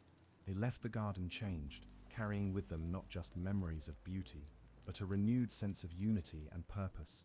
As dawn approached and the villagers departed, Lila remained. Sitting by the now quiet moonstone, she felt a deep sense of fulfillment and gratitude. The garden under the blue moon had not only shared its mystical beauty, but had woven a deeper sense of community among the villagers. Lila knew that this night, this event, would be remembered as a pivotal moment in Lunalore's history, a night when the garden did not just whisper, but spoke loudly and clearly to all who would listen. Chapter 7. Legacy of the Moonlit Garden. As the profound impact of the blue moon night settled into the memories of the villagers of Lunalore, its effects continued to ripple through their lives. The garden had not only shared its mystical beauty, but had also woven a deeper sense of community and understanding among all who experienced its enchantments. Lila, fully embraced as the garden's keeper, found herself at the heart of a renewed village, now vibrant with a collective sense of purpose and tranquility. The morning after the blue moon, Lila walked through the garden, reflecting on the transformations she had witnessed. Each plant hummed softly, still basking in the afterglow of the celestial event. As she passed each bloom, touching their dew-speckled leaves, she felt a connection to the countless generations before her who had tended this sacred space. She realized that her grandmother's teachings were not just about maintaining the garden, but about nurturing the spirit of the community through it. Encouraged by the success of the Blue Moon event, Lila decided to open the garden more regularly to the villagers. She organized weekly gatherings where people could come not only to enjoy the garden's beauty, but to learn about its plants and their stories. Each plant's bloom was accompanied by tales of ancient wisdom and lore that Lila shared, weaving narratives that connected the villagers not only to the garden but to the wider universe. These gatherings soon evolved into educational sessions, where Lila taught the villagers about the principles of lunar gardening, the importance of biodiversity, and the interconnectedness of all living things.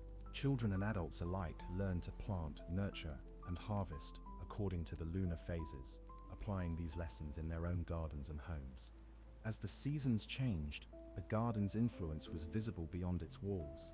Gardens throughout lunar lore began to flourish, inspired by the techniques and love for nature that Lila had instilled. The village itself became a beacon of environmental stewardship, attracting visitors from neighboring regions who wished to learn about this unique approach to community and conservation. One particularly serene evening, as Lila sat by the moonstone, she reflected on the journey she and the garden had undertaken. The stone pulsed gently under her hand, warm with the lingering magic of the blue moon. It was then that she experienced a vision, a glimpse of future possibilities. She saw the garden growing, not just in size but in influence, becoming a center for learning and healing, a model for communities far beyond lunar lore. Realizing the potential of the garden to inspire and heal, Lila began to train young apprentices, sharing her knowledge and preparing them to one day become guardians of the garden themselves. She knew that her role was not to be the garden's last keeper, but a link in a continuing chain, ensuring that the legacy of the moonlit garden would thrive for generations to come. As the chapter closes, Lila looks out over the garden under the light of a gentle crescent moon. The whispers of the flowers are soft but clear, filled with stories new and old. Lila smiles, knowing that the garden is more than a sanctuary of peace. It is a living legacy of interconnectedness, a testament to the balance between humanity and nature, and a beacon of hope for the future. We go to the next story, which is Chapter 1, The Old Willow. In the quaint town of Meadowbrook, nestled at the edge of a bustling city, there was a park known for its tranquility and natural beauty. It was a place where the grass seemed a bit greener and the air fresher than anywhere else nearby. At the heart of this park was a gentle river that meandered through, creating a soothing soundtrack with its murmurs and gurgles. But the true jewel of the park was the old willow tree that stood regally on its bank, its branches sweeping gracefully towards the water, leaves whispering secrets old as time. Emma, a young girl of 10, had always been sensitive and contemplative, finding the noises of the city overwhelming and the nights endlessly long as she struggled to sleep. Her mind was a whirlpool of thoughts that refused to still until the first light of dawn peeked through her window. Her parents, worried by her increasing fatigue, had tried everything from doctors to soothing music, but nothing seemed to work. One restless night, driven by a desperate need for peace, Emma snuck out of her house. She wandered aimlessly at first, guided only by the desire to find somewhere, anywhere, quiet. Her feet led her to the park, drawn perhaps by a subconscious memory of a school picnic when she had felt at peace watching ducks glide across the river. As she walked deeper into the park, the city sounds faded into a symphony of crickets and rustling leaves. Her breaths deepened, her heart rate slowed, and a sense of calm began to envelop her. That's when she saw it, the old willow tree, bathed in moonlight, its branches swaying slightly as if beckoning her closer. Compelled, Emma approached the willow and settled down at its base, her back against its gnarled trunk. The tree was massive, clearly ancient, and as she sat there, the soft rustling of its leaves seemed to synchronize with her breathing. It was as though the tree itself was breathing with her, sharing its calm, steady life force. The air around the willow was cooler and fresher, the scent of the river mixing with that of damp earth and green leaves. Emma felt her eyelids grow heavy, something that never happened until the very early hours of the morning. As she drifted towards sleep, she thought she heard a faint whispering, like a gentle shushing, urging her to sleep. That night, under the protective canopy of the old willow, Emma slept more peacefully than she had in months. She dreamt of green fields and slow-moving clouds, of flying lightly on the breeze like a leaf. When she awoke, it was to the gentle warmth of the sunrise and the melodious songs of morning birds. Determined to keep her nocturnal visit a secret, but unable to resist the call of the willow, Emma decided she would return. The tree, with its whispering leaves and comforting presence, had given her something precious, a night of peaceful sleep. She felt a bond had been formed, a silent pact between her and the willow. As she left the park that morning, Emma looked back at the willow tree. She felt an inexplicable assurance that she had found a new friend, ancient and wise. A friend who had many stories to tell, if only one knew how to listen. Chapter 2. First Whispers. The days following her first nocturnal visit, Emma found herself thinking incessantly about the old willow. At school, her gaze would drift out the classroom window, daydreaming of the tree's graceful branches swaying in the gentle breeze. Her nights were restless again, filled with the echo of her thoughts against the backdrop of the city's incessant noise. She longed for the peaceful embrace of the willow, for the soft rustle of its leaves that seemed to speak directly to her soul. Finally, unable to bear another sleepless night, Emma returned to the park.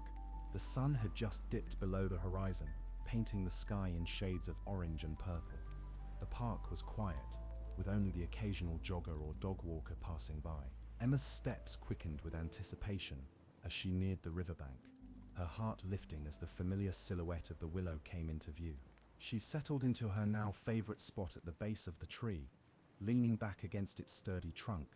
The air was cooler by the river, the scent of water mingling with the earthy aroma of damp grass. Emma closed her eyes, taking deep, even breaths, syncing her breathing with the soft whispers of the willow. As the night deepened, the park grew quieter, and the sounds of the city faded into a distant hum. It was then in the profound silence of the night that Emma heard it again, the whispering. At first it was just a sibilant rustling, indistinct and rhythmic with the wind. But as she listened more intently, the sounds began to coalesce into discernible words. "Hello, little one?" The voice was soft and melodic, as gentle as the willow's leaves brushing against one another. Emma's eyes snapped open in astonishment. She looked around, half expecting to find someone hiding behind the tree, but there was no one, only the river flowing steadily and the night creatures stirring in the brush. "Who's there?" Emma asked, her voice barely above a whisper, her heart racing with a mix of fear and excitement. "It is I, the willow," the voice came again, clearer now, emanating from the branches above her. "You have returned. I felt your unrest, child." Emma's initial shock gave way to wonder as she realized that the tree was indeed speaking to her. She hesitated, then spoke. "You can hear my thoughts."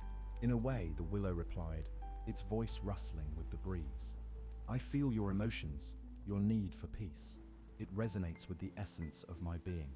I am a keeper of calm, a guardian of quietude." As the reality of conversing with a tree settled over her, Emma's curiosity grew. "Will you tell me more about yourself?" "I have stood by this river for many generations," the willow began, its voice a whispering melody. "I have seen the world change, watched as the seasons turned countless times. I have stories, so many stories to share, and in return I ask for your company, for it is lonely sometimes."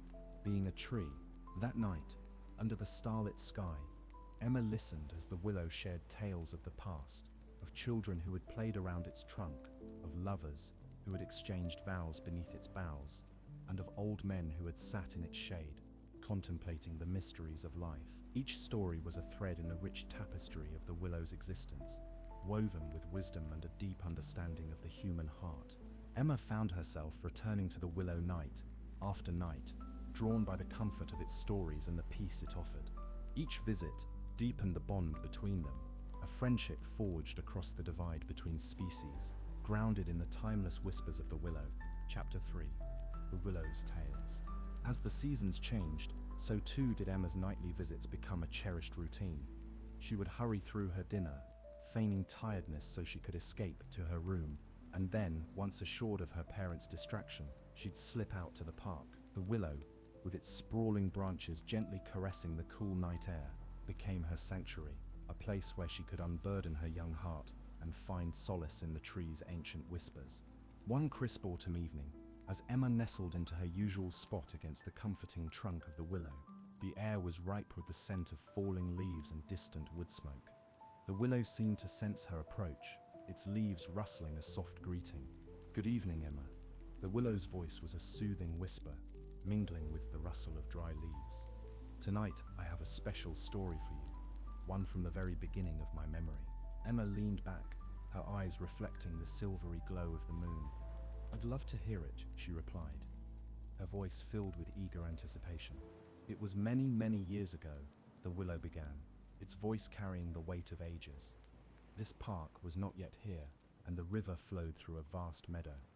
I was just a sapling then, newly sprung from the earth. The world was much quieter, and the night sky burst with stars rarely seen now. The people who lived here were different too. They respected the land and understood the language of trees and rivers. One day, a young woman came to sit by me. She was a healer, known for her knowledge of plants and their secrets. She chose me to be her companion, for willows are known for their healing properties." The willow paused, as if remembering the touch of that long-gone healer. She would brew her medicines from the herbs she gathered by the riverbank, and she used my leaves and bark to treat the ailing. Under her care, I grew strong and tall, and as I grew, so did my understanding of the human heart. Emma listened, captivated by the image of the meadow and the healer. "What happened to her?" she asked softly. "She grew old, as all humans must," the willow continued. "But before she passed, she came to me one last time. She thanked me for the shelter and the medicines, and she whispered her final secret, that the spirit of anyone who loves and cares for a tree will linger around it long after they are gone from this world." "That's a beautiful thought," Emma whispered, her mind alight with visions of the healer and the young sapling willow.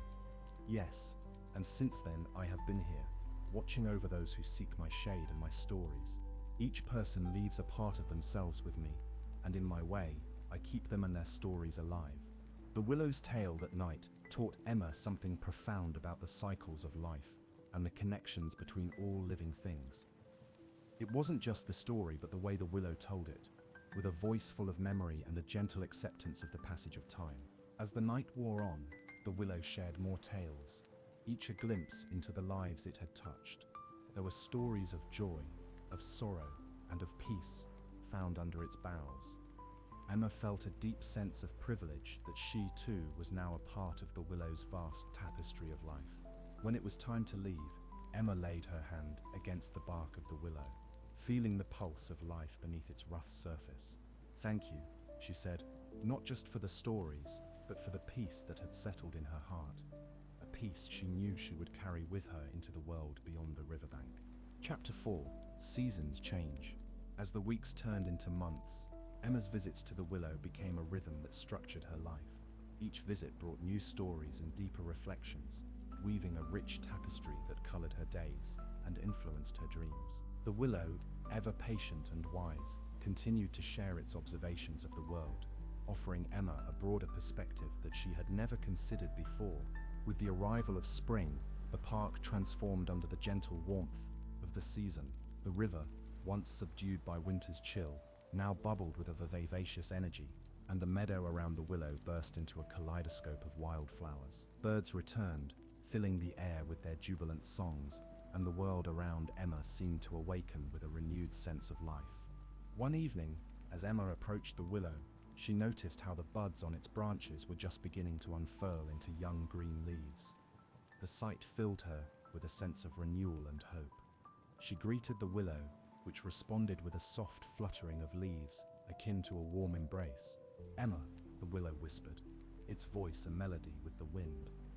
"The changing seasons mirror the seasons of life. Just as the world awakens anew each spring, so too can people find renewal and growth within themselves." Emma sat down, leaning against the familiar trunk, and looked around at the burgeoning life. "How can I grow, willow? What should I be looking for?" "Observe," said the willow simply. "Watch how the creatures around us adapt and change. See how the river responds to the seasons, how it flows freely or conserves its strength. There is wisdom in adaptation, in knowing when to hold back and when to surge forward." Taking the willow's advice to heart, Emma began to spend her visits observing more than just the willow. She watched the squirrels as they industriously gathered food, noted the way birds built their nests, and even the slow but persistent growth of the wildflowers around her. Each observation was a lesson in resilience and adaptation. Inspired, Emma started a journal. She drew sketches of the plants and wildlife and wrote down her thoughts and the stories the willow shared. This journal became a repository of everything she learned from her silent yet eloquent friend. It was not just a record of her visits, it became a reflection of her growing understanding of the natural world and her place within it. As the season progressed into summer, Emma's knowledge deepened. She learned to identify the different types of birds by their songs, understood the various plant species that thrived by the river, and even began to recognize the subtle changes in the weather and what they signaled for the flora and fauna around her. One particularly warm summer evening, as Emma sat drawing a group of dragonflies flitting above the river, the willow spoke up. "You have learned much, Emma. You see the world with different eyes now, eyes that see not just the surface, but the interconnectedness of all things." Emma smiled, pausing to look up at the vast branches overhead. "I think I understand, Willow. It's all connected, isn't it? Just like the stories you tell me, everything is part of something bigger." "Yes, exactly," the willow rustled joyfully. "And just as you are connected to this park, to me, and to the river, you are also connected to the world beyond. Each choice you make, like each story I tell, ripples outwards, touching others, influencing the world in ways you might not even realize." As Emma left the park that night, her journal under her arm filled with new sketches and stories, she felt a profound sense of purpose. She wasn't just a listener anymore, she was a participant in the grand, intricate dance of nature, and she knew with the will's guidance, she would continue to grow, to learn, and to change just like the seasons. Chapter 5. The Storm. As summer gave way to the cooler breezes of autumn, Emma's connection with the willow and the park deepened. The lessons she learned from her nightly visits not only filled the pages of her journal, but also enriched her understanding of life's ebb and flow. Her sensitivity to nature's nuances grew, as did her appreciation for the wisdom the willow imparted during their time together. One late afternoon, as dark clouds gathered ominously overhead, Emma felt an unsettling shift in the atmosphere. The wind picked up, sending leaves swirling in chaotic dances around the park. Sensing the impending storm, most of the park's visitors hurried home, their retreat marked by quick, nervous glances at the sky. Emma, however, felt a compelling urge to check on the willow. As she approached the riverbank, the air thick with the scent of rain, Emma saw the willow standing tall against the darkening sky. The branches swayed with increasing vigor as the wind intensified, but the tree itself seemed resolute, anchored deeply by roots that had withstood countless storms before. "Willow, are you all right?" Emma shouted above the roar of the wind, her voice laced with concern.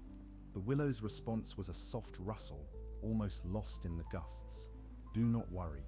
For me, Emma, I have weathered many storms. They test my strength, yes, but they also remind me of my resilience." As the first heavy drops of rain began to fall, Emma took shelter under the willow's broad canopy. The leaves provided a surprisingly effective cover, the dense foliage redirecting most of the rainfall away from where Emma sat. From this shelter, she watched the storm unfold, the lightning that streaked across the sky in brilliant flashes, the thunder that rumbled like the drumbeats of giants. The willow continued to speak, its voice a calm constant amid the chaos of the storm. "Storms are much like the challenges of life, Emma. They are inevitable, sometimes fierce, but always temporary. They shake us, test our mettle, but also clear the air and nourish the soil. Remember this, and know that you too can withstand much more than you think." Emma listened, her eyes wide with a mix of fear and awe as she watched the storm's wild beauty. The willow's words sank deep, mingling with the sounds of the storm to create a powerful lesson she knew she would not soon forget. As the storm passed, leaving in its wake a world washed clean and vibrant, Emma and the willow surveyed the aftermath. Small branches and leaves littered the ground around them, but the willow stood strong, its trunk unyielded, its spirit undampened. "See, Emma," the willow whispered as the sky cleared and stars began to peek through. "We are still here, stronger for having faced the storm, not in spite of it, but because of it." Emma stepped out from under the willow's canopy, feeling a newfound strength within herself. The storm had not only demonstrated the willow's resilience, but had also ignited a similar resolve in her. She realized that the fears and worries that often stormed through her mind could be faced with the same steadfastness as the willow faced the natural storms. With a grateful smile, Emma placed her hand on the willow's trunk. "Thank you," she said softly, her voice full of reverence and newfound courage, "for showing me the strength I didn't know I had." As she walked home that night, the remnants of puddles reflecting the moonlight on the paths, Emma felt a shift within herself. The storm had changed her, just as it had refreshed the earth. She knew now that whatever storms life might bring, she could face them with resilience and grace, inspired by the enduring spirit of her friend, the willow. Chapter 6. Shared Secrets. After the storm, Emma's visits to the willow took on a new dimension. No longer just a seeker of stories and wisdom, she began to see herself as a participant in a deeper exchange. The storm had taught her the value of resilience, and with this lesson ingrained in her heart, she found a new courage to share her own thoughts and fears with the willow, just as it had shared its history and strength with her. One crisp evening, as the last leaves of autumn painted the ground in hues of orange and gold, Emma approached the willow with a heaviness in her heart. School had been particularly challenging. The complexities of friendships and the pressures of academic expectations were taking a toll on her. Under the willow's sprawling branches, she felt a release, a place where her vulnerabilities could be laid bare without judgment. "Willow," Emma began, her voice tinged with the stress of recent days. "Today was hard. Sometimes I feel like I'm not good enough, like no matter how hard I try, it's never going to be enough for everyone." The willow's branches swayed gently, a soothing rustle accompanying its response. "Emma, share these burdens with me. Just as the river carries the leaves away, let me help carry your worries. You are enough, just as you are. Remember, growth is not just about reaching upwards, but also about deepening your roots, being secure in who you are." Encouraged by the willow's words, Emma spent the evening talking about her life, her fears, and her dreams.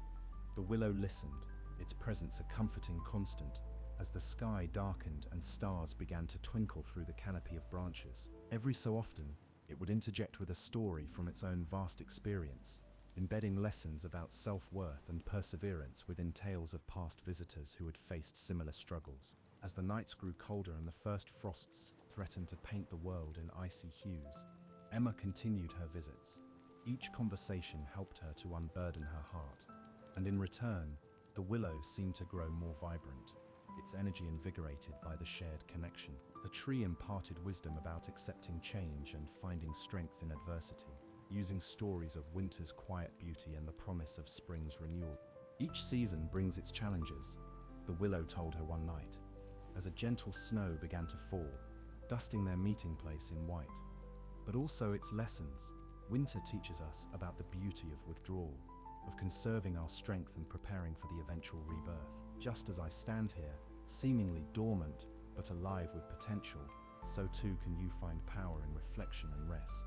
This dialogue between Emma and the willow not only deepened Emma's understanding of her own emotions, but also enhanced her resilience. She learned to appreciate her personal growth as much as her academic achievements, recognizing the importance of emotional intelligence and self-acceptance. One evening, wrapped in a warm coat and scarf, Emma sat under the willow, a thermos of tea steaming beside her.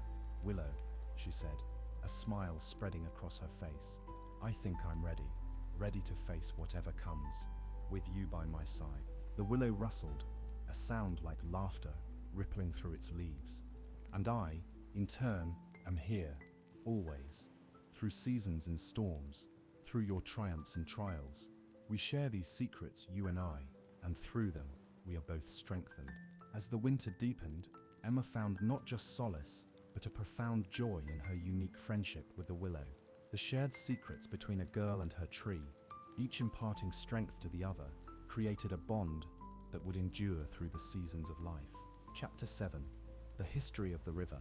Winter's grip on the land loosened slowly, and as the snow melted and the river's ice thawed, the park began to stir back to life. Emma continued her regular visits to the willow, each trip deepening her understanding and appreciation of the natural world around her. The willow, ever a fount of wisdom, seemed eager to share more about the broader landscape that had been its companion for centuries. During one particularly mild evening, as the setting sun painted the sky in strokes of pink and lavender, Emma sat listening to the gentle flow of the river. The sound had always soothed her, but she had never known much about its origins or its journey. "Willow, where does the river come from, and where does it go?" Emma asked, her curiosity piqued by the thought of the water's long journey. "The river," the willow began, its voice mingling with the ripple of water, "begins high in the mountains, born from melting snows and hidden springs. It travels far, winding through forests and fields, towns and cities, until it reaches the great sea." Emma listened, enchanted by the image of the river's journey. "They must see so much," she murmured. "Yes, it witnesses many things," the willow agreed, "just as I have watched the world from my place by its banks. I have seen the river in its many moods, joyous and frolicking in the spring, swollen and angry in the storms, serene and contemplative in the winter." The willow paused, as if collecting its thoughts. "But the river does more than just flow, it connects. Every creek and stream that feeds it, every raindrop that falls into it, becomes part of a larger whole. The river brings life to those it touches, carrying nutrients, watering crops, and providing a home to countless creatures." This new understanding filled Emma with a sense of wonder. She had always seen the river as a boundary, the edge of the park, but now she saw it as a lifeline, connecting distant worlds. Inspired by the willow's tales, Emma decided to learn more about the river and its ecosystem. She started a project for school, researching the flora and fauna that depended on the river, the way it shaped the land, and how it was affected by human activities. Her research led her to understand the delicate balance of ecosystems and the importance of conservation. As part of her project, Emma organized a field trip for her class to the park. She led her classmates to the willow, sharing its stories and what she had learned about the river. They tested the water quality, identified plants and animals, and discussed the impact of pollution and how they could help preserve the river's health. The project was a hit, sparking interest and concern for the environment among her peers. Emma felt proud, not just of her academic achievement, but of raising awareness about the natural treasures in their own backyard. Later, sitting under the willow, Emma shared her experiences with her leafy mentor. "I've never felt so connected to everything around me," she confessed. "It's like I'm part of the river's journey now, helping to tell its story." The willow rustled softly, a sound like approval. "You are a part of it, Emma, just as you are part of me and I am part of you. We are all connected, parts of a great flowing cycle of life. Your efforts to understand and protect the river are part of that cycle." As Emma prepared to leave that evening, the river glinting in the twilight, she felt a profound connection to the world around her, a sense of being woven into the fabric of the landscape. She had begun to see herself not just as an observer of nature, but as an active participant in its preservation and storytelling. Chapter 8. A community gathered. Inspired by her successful school project and fueled by the willow's stories and wisdom, Emma felt a burgeoning responsibility to not only learn about, but also protect and improve her local environment. With spring's arrival, she hatched a plan to further engage her community in the care and appreciation of their natural surroundings. The idea was simple yet ambitious. A community cleanup and educational day at the park. Emma presented her proposal to the local council, articulating the benefits not just for the park, but for community spirit and environmental awareness. To her delight, the council was supportive, offering resources and publicizing the event. Over the next few weeks, Emma worked tirelessly, organizing tools and materials, reaching out to local environmental groups, and rallying her schoolmates and neighbors. The willow tree, her steadfast confidence and inspiration, seemed to rustle with approval each time she visited, offering encouragement. Finally, the day of the cleanup arrived. The morning broke clear and sunny, the park buzzing with activity as people from all walks of life converged. Emma stood by the old willow, now a symbol of enduring strength and wisdom, as she welcomed volunteers. She handed out gloves and bags, assigned areas for cleanup, and provided informational pamphlets about the local flora and fauna. As the day progressed, Emma led groups along the riverbank, sharing everything she had learned about the ecosystem. She spoke of the river's journey, its role in the landscape, and the wildlife it supported. Her enthusiasm was contagious, and she saw reflections of her own passion for nature in the faces of her listeners. The cleanup was a resounding success. Volunteers removed heaps of trash, cleared invasive plant species, and even planted native flowers and shrubs to help restore natural habitats. Children learned to identify different bird species, and adults discussed ways to minimize their environmental impact. One of the day's highlights was the storytelling session under the willow tree. Emma invited everyone to sit beneath its sprawling branches while she recounted tales of the willow's history, its connection to the community, and its environmental wisdom. The stories resonated deeply with the attendees, bridging the gap between past and present, and illustrating the willow's role in the community's heritage. As the event drew to a close, the community's newfound appreciation for the park and its natural resources was palpable. Many expressed a desire to make the cleanup a regular event. Emma felt a swell of pride and accomplishment.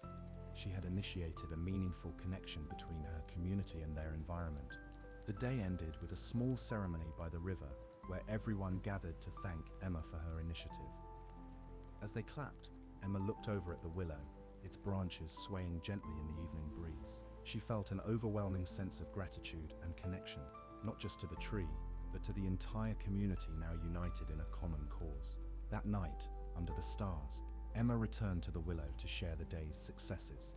The willow's leaves whispered softly, a sound like gentle rain. "You have done well, Emma. Today, you have sown seeds that will grow beyond what you can even imagine." Emma leaned back against the willow, her heart full. She realized that her journey was just beginning. The cleanup day had not only cleansed the park, but had also planted the seeds of environmental stewardship in the hearts of her community. She envisioned a future where these seeds would blossom into a lasting legacy of conservation and care. Chapter 9, Full Circle.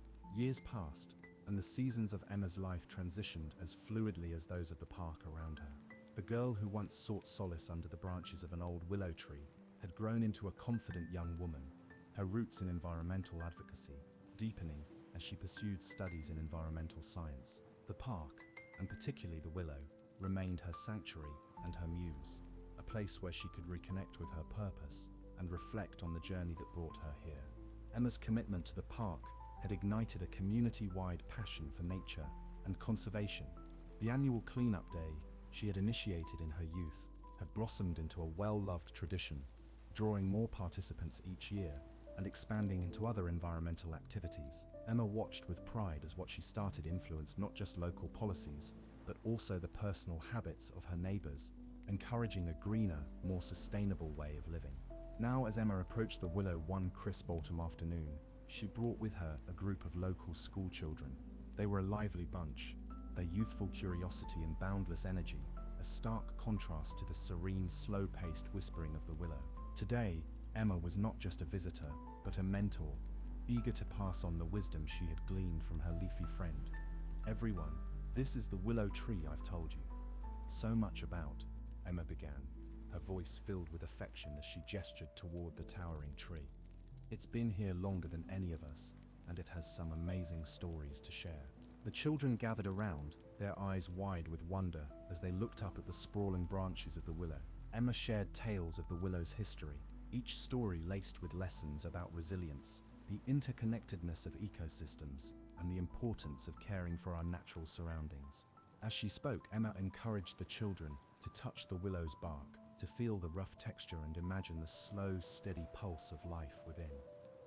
"Trees like this one help us in many ways," she explained. "They clean our air, provide homes for animals, and even help to keep our planet cool. That's why we need to protect them." The session concluded with a practical demonstration of how to plant young saplings. Each child had the chance to plant a tree in the park, an activity that filled them with excitement and a sense of responsibility. "These trees will grow as you do," Emma told them, smiling as she handed out small shovels. "One day, you might come here with your own children and tell them about how you helped make this park even more beautiful." As the children busied themselves with planting, Emma sat back against the willow, watching them with a contented sigh. She thought about the cycle of life and learning, how her own journey was now inspiring a new generation to appreciate and care for the environment. It felt like coming full circle, yet she knew each ending was just a new beginning in the ongoing cycle of nature. Later, as the children left with muddy hands and bright smiles, Emma stayed behind, her gaze lingering on the young trees now dotting the landscape. She spoke quietly to the willow. "Thank you for everything, for teaching me, for inspiring me, and for being my steadfast friend through all these years." The willow's response was a gentle rustling of leaves, a sound that Emma had come to recognize as one of affection and encouragement. It seemed to say, as it always had, that it would always be there, quietly witnessing the lives it touched, just as it had touched hers. Chapter 10: Legacy of the Willow. As Emma grew older, her role in the community evolved from that of a participant to a leader, and eventually to a revered elder whose early initiatives had blossomed into a vibrant community tradition centered around environmental stewardship. Now, in her later years, Emma continued to visit the willow, although her steps were slower and more thoughtful. The willow, too, showed signs of age, its branches not as robust as they once were, but its presence was as commanding and wise as ever. Emma's efforts over the decades had turned the park into a model of environmental conservation, recognized by environmentalists and local governments alike. The annual cleanup day had expanded into a festival of nature, celebrating the park's diverse ecosystem with educational workshops, nature walks, and community planting events. The willow tree, central to Emma's story into the park, stood as a living monument, a symbol of resilience and continuity. On a particularly warm spring day, the community gathered in the park to celebrate the 50th anniversary of the first cleanup event. Emma, honored as the founder, was asked to speak. As she approached the podium set up under the willow's sprawling branches, her eyes swept over the faces in the crowd, families with young children, teenagers volunteering at booths, and older residents who had supported her initiatives from the beginning. "Today, we celebrate more than just a milestone for our park," Emma began, her voice clear and strong despite her age. "We celebrate a legacy of community, of care, and of love for the world around us. This tree," she gestured to the willow behind her, "has been my friend for nearly a lifetime. It has taught me about resilience, about the deep, quiet strength of nature, and the importance of passing on these lessons to others." Emma spoke of the history of the park, the challenges it had faced, and the victories the community had achieved together. She emphasized the importance of ongoing education and involvement, particularly for the younger generation, to ensure the sustainability of their environmental efforts. As the ceremony concluded, Emma led a special tree planting ceremony, where she and a group of children planted a circle of saplings around the willow. "These trees will grow to protect and enhance our beloved willow, just as our community has grown to protect and enhance our environment and each other." The event closed with a picnic under the willow, the tree's leaves casting dappled shadows over the attendees. Families sat on blankets, sharing stories and enjoying the beauty of the park, while children played around the newly planted saplings, their laughter a testament to the joy and life that the park continued to foster. In the quiet moments after the guests had departed, Emma sat back against the willow's sturdy trunk, looking out at the fresh saplings encircling it. "We've done well, haven't we, old friend?" she whispered. The willow's leaves rustled softly in response, a gentle, affirming sound that seemed to embrace Emma in warmth and gratitude. As the sun set, painting the sky in hues of gold and pink, Emma felt a profound peace. She had spent her life nurturing this park, inspired by the willow's whispers. Now, she knew the willow's legacy would live on, not just in the park itself, but in the hearts and actions of the community. The cycle of care she had started would continue, each generation nurturing the next, just as the willow had